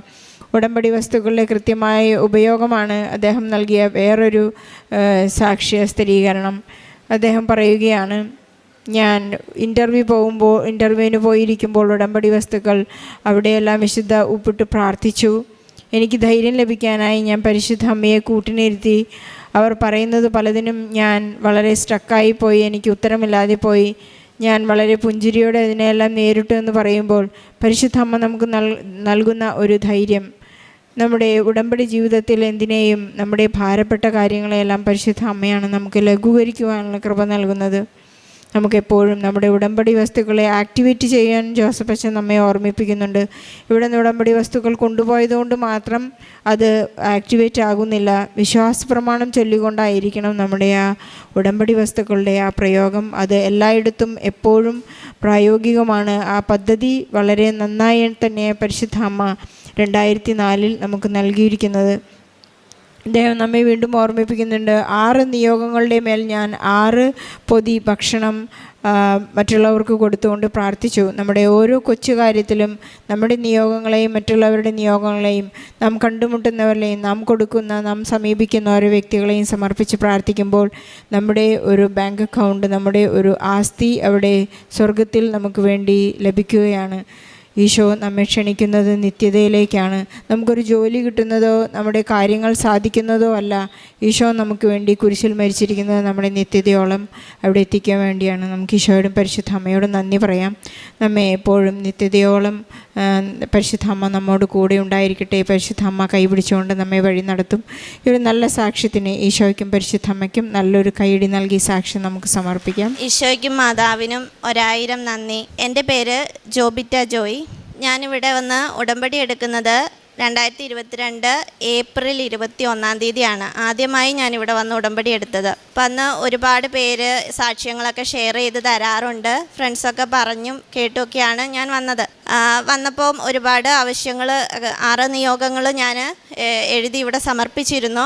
എനിക്ക് ആദ്യമായി ഞാനിവിടുന്ന് ഉടമ്പടി എടുത്ത് പോയ ഉടനെ എനിക്ക് ആ സമയത്ത് ഞാനിവിടെ ഉടമ്പടി എടുക്കാൻ വരുമ്പോൾ എൻ്റെ വലത് കയ്യിൽ ഈ ജോയിൻറ്റിൽ ഒരു മുഴയുണ്ടായിരുന്നു. ഒരു നെല്ലിക്ക വലുപ്പത്തിലുണ്ടായിരുന്നു. കഠിനമായ വേദന ഉണ്ടായിരുന്നു. എനിക്ക് ജോലി ചെയ്യാൻ ബുദ്ധിമുട്ടൊക്കെ ഉണ്ടായിരുന്നു. കുഞ്ഞു കൊച്ചുണ്ട്. അപ്പോൾ കുഞ്ഞിനെ എടുത്ത് ഒരു കൈക്ക് ജോലി ചെയ്യൽ അങ്ങനെയൊക്കെ വരുമ്പം ഭയങ്കര ബുദ്ധിമുട്ടായിരുന്നു. ഞാൻ ഡോക്ടറെയൊക്കെ കണ്ടിരുന്നു, പെയിൻ കില്ലറൊക്കെ തന്നിരുന്നു. ഇവിടെ വന്ന് ഞാൻ ഉടമ്പടി എടുത്തപ്പം ഞാനത് ഉടമ്പടി നിയോഗം വെച്ചിരുന്നതല്ല എങ്കിൽ പോലും എനിക്ക് ഏറ്റവും അത്യാവശ്യമായിരുന്ന കാര്യം മാതാവ് അറിഞ്ഞ് ചെയ്തതാണെന്ന് ഞാനിപ്പോഴും വിശ്വസിക്കുന്നു. ഞാനിവിടെ വന്ന് ഉടമ്പടി എടുത്ത് പോയ അടുത്ത ദിവസങ്ങളിൽ തന്നെ എൻ്റെ ആ മുഴയുടെ വേദന മാറി. അപ്പോൾ ആ വേദന മാറിയപ്പോൾ തന്നെ എനിക്ക് ജോലികളൊക്കെ ചെയ്യാൻ ബുദ്ധിമുട്ടൊന്നുമില്ല. പിന്നെ കുറച്ച് ദിവസങ്ങൾ കഴിഞ്ഞപ്പോഴത്തേക്കും വേദനയില്ലാത്തതുകൊണ്ട് തന്നെ നമ്മൾ അതിനെ മറക്കും. കുറച്ച് ദിവസങ്ങൾ ഒരു 2-3 ആഴ്ചയൊക്കെ കഴിഞ്ഞപ്പം അമ്മയോട് ഫോണിൽ സംസാരിച്ചപ്പോൾ അമ്മ ആ മുഴയുടെ കാര്യം പറഞ്ഞപ്പോൾ ഞാൻ തൈലം പുരട്ടി എന്നും പ്രാർത്ഥിക്കുമായിരുന്നു അതിൽ. അപ്പോൾ അമ്മ എന്നോട് ചോദിച്ചു, നിൻ്റെ ആ മുഴ എങ്ങനെയുണ്ട് ഇപ്പോൾ? ഞാൻ കയ്യിൽ നോക്കുമ്പോൾ സത്യം പറഞ്ഞാൽ ഞാൻ ശരിക്കും അത്ഭുതപ്പെട്ടു പോയി. ആ മുഴ അവിടെ ഇല്ല. ഇപ്പോഴും എൻ്റെ കയ്യിൽ ആ മുഴയോ ചെറിയ ഒരു തടിപ്പ് പോലും ഇല്ല. അതെനിക്ക് ആദ്യം ലഭിച്ച ഒരു അനുഗ്രഹമാണ്. പിന്നീട് ഉടമ്പടി ഉപ്പ് ഞാൻ കുളിക്കുന്ന വെള്ളത്തിൽ ഇട്ട് ഉപയോഗിക്കുമായിരുന്നു. എനിക്ക് ചെറിയൊരു കൊതുക് കടിക്കുക അല്ലെങ്കിൽ ചെറിയൊരു ഈച്ചയൊക്കെ തൊടുമ്പോഴേക്കും ശരീരം വല്ലാതെ അലർജി പോലെ ചൊറിഞ്ഞ് തടിപ്പ് വരുന്ന അവസ്ഥയുണ്ടായിരുന്നു. അപ്പോൾ അതെനിക്ക് വല്ലാതെ ബുദ്ധിമുട്ടായപ്പോൾ ആണ് ഞാൻ ഉപ്പ് ഉപയോഗിക്കാൻ തുടങ്ങിയത്. അങ്ങനെ അതും മാറിക്കിട്ടി. അതിനുശേഷം ഉടമ്പടി പുതുക്കിയത് 2022 ഒക്ടോബർ 1-ാം തീയതി വന്ന് ഞാൻ ഉടമ്പടി പുതുക്കി. അതിനുശേഷം എനിക്ക് ഒരുപാട് അനുഗ്രഹങ്ങൾ ലഭിച്ചു. എനിക്ക് ഒരു ജോലി വേണമെന്ന് അതിയായ ആഗ്രഹമുണ്ട്. പക്ഷെ ഞാനും ഭർത്താവും കുഞ്ഞും മാത്രമേ ഉള്ളൂ വീട്ടിൽ. അപ്പോൾ കുഞ്ഞിനെ ഒരിടത്ത് ഏൽപ്പിച്ചിട്ട് പോകാനുള്ള ഒരു സാഹചര്യമൊന്നുമില്ല. കുഞ്ഞിന് 1.25 ആയപ്പോഴേക്കും എനിക്കൊരു എയ്ഡഡ് സ്കൂളിൽ അധ്യാപികയായിട്ട് ജോലി കിട്ടി. അപ്പോൾ മാതാവ് എൻ്റെ സാഹചര്യം അറിഞ്ഞ് അനുഗ്രഹിച്ചതാണ്. എനിക്ക് ജോലി ലഭിച്ച സ്കൂളിൻ്റെ അടുത്തൊരു ഡേ കെയർ ഉണ്ടായിരുന്നു. അവിടെ ആ ഡേ കെയറിൽ കുഞ്ഞിനെ ആക്കിയിട്ട് ജോലിക്ക് പോകാൻ പറ്റുന്ന ഒരു സാഹചര്യം എൻ്റെ ജോലി എനിക്ക് ശരിയാക്കി ആ ജോലിക്ക് പോകാനുള്ള എല്ലാ സഹായവും എനിക്ക് മാതാവ് ചെയ്തു തന്നു. അതോടൊപ്പം ഭർത്താവിൻ്റെ വീട്ടിൽ വെള്ളത്തിന് ബുദ്ധിമുട്ടുണ്ടായിരുന്നു. അപ്പോൾ ഒരു കിണറുണ്ട്, പക്ഷേ വേനലൊക്കെ ആകുമ്പോൾ അവിടെ വെള്ളം ലഭിക്കാൻ ബുദ്ധിമുട്ടാണ്. അവർ വീണ്ടും പല പ്രാവശ്യം ഞാൻ കല്യാണം കഴിഞ്ഞ് ചെല്ലുമ്പോൾ പറഞ്ഞു കേട്ടിട്ടുണ്ട്, ഒരുപാട് സ്ഥലങ്ങളിൽ കിണർ കുഴിച്ചു നോക്കി, കുഴൽ കിണർ കുഴിച്ചു, അപ്പോഴൊന്നും വെള്ളം കിട്ടിയിട്ടില്ല. പിന്നീട് ആ സമയമായപ്പോൾ ഭർത്താവിൻ്റെ ചേട്ടൻ അവിടെ ഒരു കിണർ കുഴിക്കുന്നുണ്ടായിരുന്നു. അപ്പം ഞാൻ അമ്മയുടെ അടുത്ത് പറഞ്ഞു, ഈ ഉപ്പ് അമ്മ കിണറ്റിലിട് എന്ന് പറഞ്ഞ് ഞങ്ങൾ വിശ്വാസപ്രമാണം ചൊല്ലി പ്രാർത്ഥിച്ച് ഈ ഉപ്പ് ഞങ്ങൾ കിണറ്റിലിട്ടു. ആ കിണറ്റിൽ ഇപ്പോഴും അന്ന് തൊട്ട് ഇന്ന് വരെ വറ്റാതെ നല്ല വെള്ളമുണ്ട്. അതിനുശേഷം ഞാൻ വീണ്ടും ഉടമ്പടി പുതുക്കി. ആ പുതുക്കി കഴിഞ്ഞതിന് ശേഷം പുതുക്കി 1 മാസം കഴിഞ്ഞപ്പോഴത്തേക്കും ആണ് എൻ്റെ ജീവിതത്തിലെ വലിയൊരു സംഭവം ഉണ്ടായത്. എൻ്റെ ഭർത്താവിന് ഒരു ബൈക്ക് ആക്സിഡൻ്റ് ഉണ്ടായി. തലയ്ക്ക് ഗുരുതരമായ പരിക്ക് പറ്റി. തലയോട്ടിയൊക്കെ ഇപ്പോഴും പൊട്ടി ഇങ്ങനെ ചന്നം ഭിന്നമായ അവസ്ഥയാണ്. CT സ്കാനിൽ ഞാനിത് 2024 ഏപ്രിൽ 7-ാം തീയതിയാണ് ഇത് സംഭവിക്കുന്നത്. ഇത് സംഭവിച്ചു. ഹസ്ബൻഡ് അവർ കടയിൽ പോയിട്ട് തിരിച്ചു വരുന്ന വഴിയാണ് സംഭവിക്കുന്നത്. ഞാൻ ഫോൺ വിളിച്ചിട്ട് കിട്ടാതായപ്പോൾ വേറൊരാൾ ഫോൺ എടുത്ത് അറിയിച്ചു. ഞാൻ അടുത്ത വീട്ടിലെ അവർ പിന്നെ ഹോസ്പിറ്റലിൽ കൊണ്ടുപോയി. കോലഞ്ചേരി മെഡിക്കൽ കോളേജ് ഹോസ്പിറ്റലായിരുന്നു. അപ്പോൾ ഞാൻ അടുത്ത വീട്ടിലെ ചേട്ടൻ എന്നെയും കൊച്ചിനെയും വേഗം ഹോസ്പിറ്റലിൽ എത്തിച്ചു. ഞാൻ വീട്ടിൽ നിന്ന് പോയപ്പോൾ വേറെ ഒന്നും എടുത്തില്ലെങ്കിലും എന്തോ പെട്ടെന്ന് തോന്നി ഞാൻ തൈലം എടുത്തു. മാതാവിൻ്റെ തൈലം എടുത്തുകൊണ്ടാണ് പോയത്. ഞങ്ങൾ ചെല്ലുമ്പോൾ ആളെ CT സ്കാനിന് കയറ്റിയിരിക്കുക. ഇറക്കി കൊണ്ട് വന്ന വഴിയെ കാണുന്നുണ്ടെങ്കിൽ കണ്ടോളൂ, ICUലാക്കുക എന്ന് പറഞ്ഞു. അപ്പോഴേ ഞാൻ ഓടിപ്പോയി തൈലം തൊട്ട് പ്രാർത്ഥിക്കുകയാണ് ചെയ്തത്. ആൾക്ക് ഒരനക്കവും ഇല്ല. അപ്പോൾ വേഗം ICUലാക്കി. 1-2 ദിവസങ്ങളിൽ ഞാൻ കയറി ചെല്ലുമ്പോൾ കാണുന്നത് ആളുടെ ഒരു കൈ, വലത് കൈ മാത്രം എന്തെന്നില്ലാതെ അനക്കിക്കൊണ്ടിരിക്കുന്ന ഒരവസ്ഥ മാത്രം. വേറൊരു ചലനങ്ങളോ കണ്ണിനൊരു ചലനമോ ഒന്നും കാണുന്നില്ല. അതിനുശേഷം പെട്ടെന്ന് 3-ാം ദിവസമായപ്പം എന്നോട് ആങ്ങളെയാണ് അവിടെ ICUവിൽ അടുത്ത് പുറത്ത് നിന്നിരുന്നത്. കുഞ്ഞുള്ളത് കൊണ്ട് ഞാൻ എൻ്റെ വീട്ടിലാണ്. അപ്പം ഞാൻ ICUവിൽ കയറി കാണാൻ വൈകുന്നേരം ആകുമ്പോൾ ഇന്നും ചെല്ലും. അപ്പോൾ ആങ്ങളെ പറഞ്ഞു, ഇന്ന് വരണ്ട, ആൾക്ക് ചെറിയ പനിയുണ്ട്, പുറത്തുനിന്ന് ആരെയും കയറ്റുന്നില്ല എന്ന് പറഞ്ഞു. അപ്പോഴും എൻ്റെ മനസ്സിനെന്തോ വല്ലാത്ത ബുദ്ധിമുട്ട് ഫീൽ ചെയ്യുന്നുണ്ട്. അപ്പോൾ ഞാൻ ചോദിച്ചു, എന്താണ്, എന്തെങ്കിലും ഉണ്ടെങ്കിൽ എന്നോട് തുറന്ന് പറയണം, പിന്നെ എനിക്ക് പിടി വിട്ടു പോകും എന്ന് പറഞ്ഞു. അപ്പോഴും ആരും ഒന്നും പറഞ്ഞില്ല. ഈ CT സ്കാനിൻ്റെ റിപ്പോർട്ടെല്ലാം ആങ്ങളെ വീട്ടിൽ പോലും വെച്ചില്ല. തൊട്ടടുത്ത വീട്ടിലാണിത് വെച്ചിരുന്നത്, ഞാനിത് കാണുമായിട്ട്. അപ്പോൾ എൻ്റെ മനസ്സിൽ പറയാം, എനിക്ക് കൃപാസനത്തിൽ പോകണം, എനിക്ക് അച്ഛനെ ഒന്ന് കാണണം, നീ എനിക്ക് ആ റിപ്പോർട്ടൊന്ന് തരണം എന്ന് ആങ്ങളയോട് പറഞ്ഞു. അപ്പോൾ ആങ്ങളെ ആദ്യം ഒന്നും കൂട്ടാക്കുന്നില്ല. ഞാൻ എൻ്റെ ആൻറ്റിയോട് പറഞ്ഞു, ആൻറ്റി എങ്ങനെയെങ്കിലും പറഞ്ഞ റിപ്പോർട്ടൊന്ന് വാങ്ങിച്ചു തരുമോ, എനിക്കൊന്ന് കൃപാസനത്തിൽ പോകണം, എനിക്ക് ചേട്ടായിക്ക് വേണ്ടി അതൊക്കെ ചെയ്യണം. ഞാനപ്പോൾ അങ്ങനെ തീരുമാനിച്ചു. അവസാനം റിപ്പോർട്ട് തരാമെന്ന് പറഞ്ഞു. നെയ്ബേഴ്സിനെ കൂടെ കൂട്ടി എന്നെ ഇവിടെ വിട്ടത്. അപ്പോൾ അവർ റിപ്പോർട്ട് കയ്യിൽ പിടിച്ചേക്കുക, എൻ്റെ കയ്യിൽ തരുന്നില്ല. ഞാനിവിടെ വന്ന് അവിടെ ക്യൂ നിൽക്കുമ്പോഴും അവർ എൻ്റെ അടുത്ത് നിൽക്കുക റിപ്പോർട്ട് കയ്യിൽ പിടിച്ച്. അപ്പോൾ പക്ഷേ ഇവിടെ അകത്ത് കയറാൻ എനിക്ക് മാത്രമാണല്ലോ പറ്റുള്ളൂ.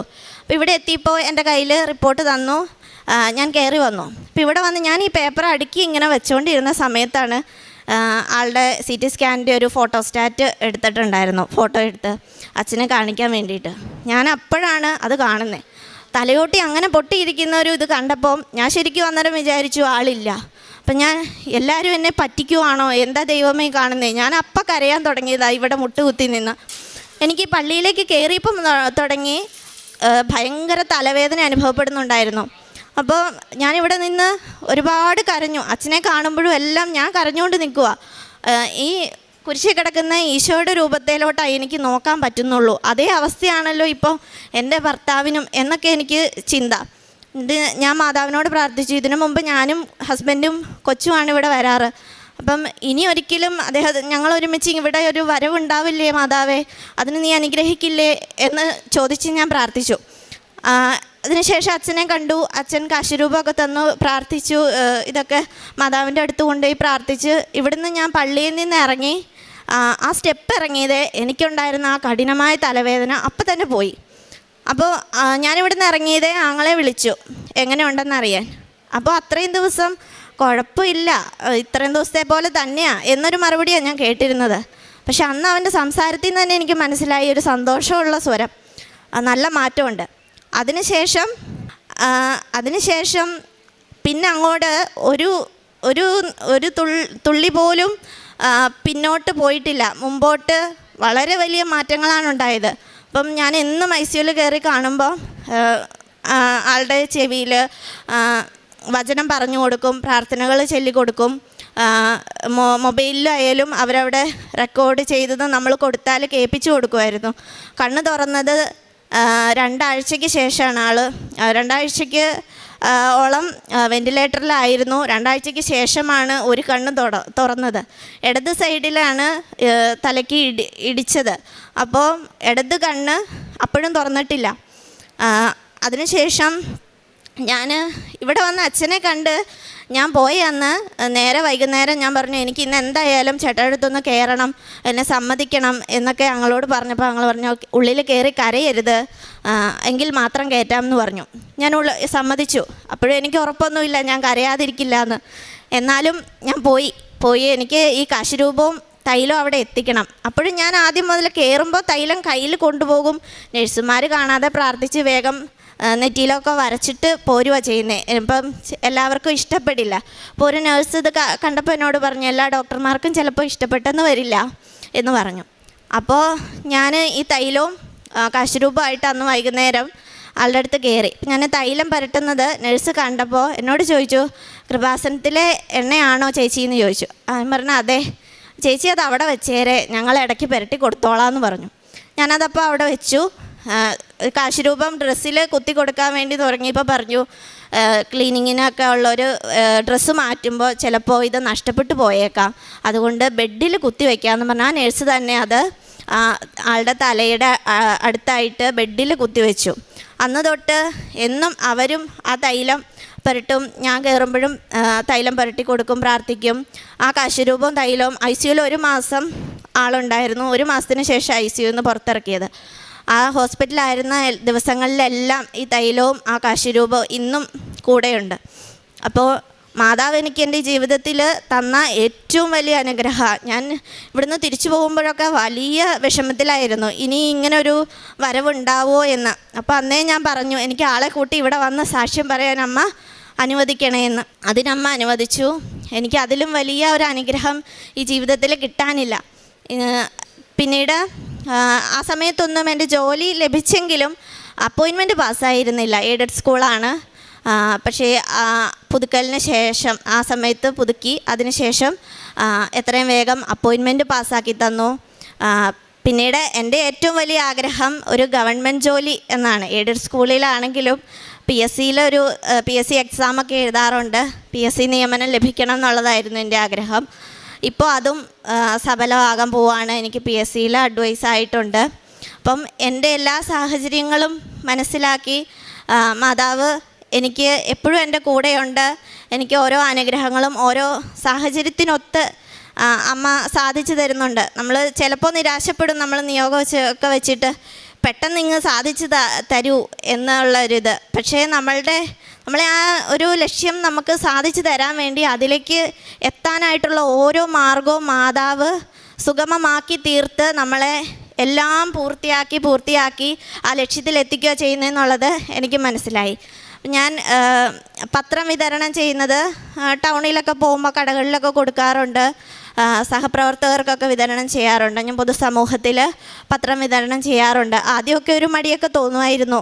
പിന്നീട് ഒരു മടിയില്ലാതെ ഞാൻ ടൗണിൻ്റെ കോതമംഗലത്തൊക്കെ ടൗണിൽ ഒരു സൈഡിൽ നിന്ന് അങ്ങേ സൈഡ് വരെ ഞാൻ നടന്ന് വെയിലത്താണേലും ഞാൻ പോകും. അപ്പോൾ ഞാൻ പറയും, ഞാൻ ത്യാഗം സഹിച്ചോളാം, എനിക്ക് അമ്മ നന്മ തന്നാൽ മതി. അപ്പോൾ ഞാൻ അങ്ങനെ പോയി പത്രം കൊടുക്കുമായിരുന്നു. വേണ്ട എന്ന് പറയുന്നവർക്ക് ഞാൻ കൊടുക്കാറില്ല. ഒരുപാട് പേര് പുച്ഛ മനോഭാവത്തോടെ നോക്കാറുണ്ടായിരുന്നു. പക്ഷേ അപ്പോഴൊക്കെ ശരിക്കും ഒരു സന്തോഷം തോന്നുന്ന ഒരു അവസ്ഥയിലേക്ക് എത്തി. ആദ്യമൊക്കെ നമുക്കൊരു മടിയുണ്ടായിരുന്നു. പിന്നെ നമ്മളെ ഇതിൻ്റെ പേരിൽ ഒരാൾ പുച്ഛിക്കുമ്പോൾ നമുക്കൊരു സന്തോഷം തോന്നാൻ തുടങ്ങി. ദൈവത്തിന് വേണ്ടിയാണല്ലോ ഇത് എന്നുള്ളൊരു തോന്നൽ. പിന്നെ പ്രാർത്ഥനയിൽ ഒരുപാട് പ്രാർത്ഥിക്കാനായിട്ടുള്ള വരം ലഭിച്ചു. ഹസ്ബൻഡാണെങ്കിലും ഇപ്പോഴും കൂടെ ഇരുന്ന് പ്രാർത്ഥിക്കും. പ്രാർത്ഥിക്കാറായില്ലേ, സന്ധ്യ ആയാൽ ചോദിക്കും, പ്രാർത്ഥിക്കാറായില്ലേ. എല്ലാ ആഴ്ചയിലും പള്ളിയിൽ പോകും. കുമ്പസാരമൊക്കെ കറക്റ്റായിട്ട് ഫോളോ ചെയ്യുന്നുണ്ട്. പിന്നീട് കാരുണ്യ പ്രവർത്തികൾ, ഞാൻ സ്കൂളിലാണ് വർക്ക് ചെയ്യുന്നത്. അപ്പം നമ്മുടെ ഇടയിൽ തന്നെ ഓരോ കുട്ടികളും പല കുറവുകളുള്ളവരും ഒക്കെ ഉണ്ട്. അപ്പോൾ അതൊക്കെ അറിഞ്ഞ് ഞാൻ ആരോടും പറയാറില്ല, പക്ഷേ ഞാൻ അങ്ങനെ സഹായിക്കാറുണ്ട്. പിന്നെ ചുറ്റുമുള്ളവരിലും ആവശ്യമെന്ന് തോന്നുന്നവരെ എന്നാലാവുന്ന വിധം ഞാൻ സഹായിക്കാറുണ്ട്. ഇപ്പോഴും ഞാനൊരാൾ കുടുംബം നോക്കുമ്പം എനിക്ക് തികയാതെ വരുന്ന അവസ്ഥയുണ്ട്. പക്ഷേ എൻ്റെ അമ്മ എന്നെ പഠിപ്പിച്ച ഒരു പാഠമുണ്ട്. നമുക്കൊന്നും ഇല്ലെങ്കിലും നമ്മൾ ആ ഇല്ലായ്മയിൽ നിന്ന് നമ്മൾ പങ്കുവയ്ക്കണം. എൻ്റെ അമ്മ ചെയ്യുന്നത് ഞാൻ കുഞ്ഞിലെ മുതലേ അത് കാണാറുണ്ട്. അപ്പം എനിക്കും അത് ഭയങ്കര ഒരു ഇൻസ്പിറേഷനായി. ഞാനും അങ്ങനെ ചെയ്യും. അപ്പോൾ അതിൽ നിന്ന് എനിക്ക് എൻ്റെ ജീവിതത്തിൽ നിന്ന് മനസ്സിലായി, നമുക്കില്ലാതെ വരുമ്പം ദൈവം നമ്മൾ പ്രതീക്ഷിക്കാത്ത സ്ഥലങ്ങളിൽ നിന്നാണ് നമുക്ക് സഹായം അയച്ചു തരുന്നത്. ഇപ്പോഴും എനിക്ക് ഒരുപാട് സഹായങ്ങൾ ഞാൻ പ്രതീക്ഷിക്കാത്തവരിൽ നിന്ന് എനിക്ക് സഹായങ്ങൾ എൻ്റെ ആവശ്യ നേരത്ത് എനിക്ക് എത്തിച്ചു തരുന്നുണ്ട് ദൈവം.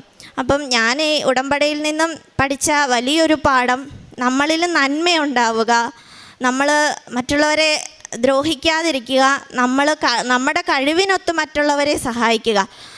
അതിൽ നിന്ന് ദൈവം നമ്മളെ ഒരുപാട് അനുഗ്രഹിക്കുമെന്ന് എനിക്ക് മനസ്സിലായി. എനിക്ക് ഈ വലിയ അനുഗ്രഹങ്ങൾ തന്ന മാതാവിനും ഈശോയ്ക്കും കോടാനുകോടി നന്ദി അർപ്പിക്കുന്നു. യെശയ്യാ പ്രവാചകൻ്റെ പുസ്തകം 53:5. നമ്മുടെ അകൃത്യങ്ങൾക്ക് വേണ്ടി അവൻ മുറിവേൽപ്പിക്കപ്പെട്ടു, നമ്മുടെ അകൃത്യങ്ങൾക്ക് വേണ്ടി ക്ഷതമേൽക്കപ്പെട്ടു, അവൻ്റെ മേലുള്ള ശിക്ഷ നമുക്ക് രക്ഷ നൽകി, അവൻ്റെ ക്ഷതങ്ങളാൽ നാം സൗഖ്യം പ്രാപിച്ചു. യേശുവിൽ പ്രിയമുള്ളവരെ, ജോബിറ്റ ജോയി മൂവാറ്റുപുഴ പറയുന്ന സാക്ഷ്യമാണ്.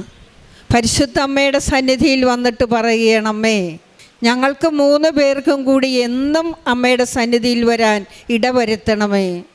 എൻ്റെ ജീവിത പങ്കാളിക്കുണ്ടായിരുന്ന ഒരു വലിയ അപകടം, അതിൽ നിന്ന് അയാളെ രക്ഷിക്കണേ.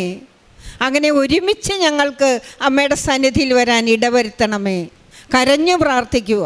കരയുന്ന കണ്ണുനീര് കാണുമ്പോൾ അലിയുന്ന അമ്മയാണ് കൃപാസനാൽത്താരയിൽ പ്രത്യക്ഷപ്പെട്ടത്. അമ്മ ജീവനുള്ള അമ്മയാണ്. അമ്മയോടൊന്നും പറയേണ്ട കാര്യമില്ല. ആ മോള് പറയുകയാണ്, എൻ്റെ കയ്യിലൊരു മുഴയുണ്ടായിരുന്നു, അത് ഞാനൊന്നും അമ്മയോട് പറഞ്ഞില്ല, നേർച്ച വസ്തുക്കൾ ഉപയോഗിച്ച് പ്രാർത്ഥിച്ചു, അമ്മ അതെടുത്ത് മാറ്റിക്കൊടുത്തു. ഒന്നും പറഞ്ഞില്ലെന്ന് ഓർത്ത് നിങ്ങൾ വിഷമിക്കരുത്. അമ്മയ്ക്കറിയാം, ജീവനുള്ള അമ്മയാ, സഞ്ചാരി അമ്മയാ. അയ്യോ, നിയോഗത്തിൽ അത് വെച്ചില്ലല്ലോ, അത് വെക്കേണ്ടതായിരുന്നല്ലോ എന്നൊക്കെ ഓർത്ത് ആരും വിഷമിക്കരുത്. അമ്മയോട് പറഞ്ഞാൽ മതി. ഇതാണ് സഞ്ചാരി അമ്മ. ഈ അമ്മ ഈ മോൾക്ക് കൊടുത്തത് പറയാത്ത കാര്യങ്ങൾ പോലുമാണ്. അവൾ ചെയ്ത പ്രവർത്തികളാണ്. ഉടമ്പടി ജീവിതം ഒരു പ്രാർത്ഥനാ ജീവിതത്തെക്കാൾ ഇരട്ടി പ്രവർത്തി ജീവിതമാണ്.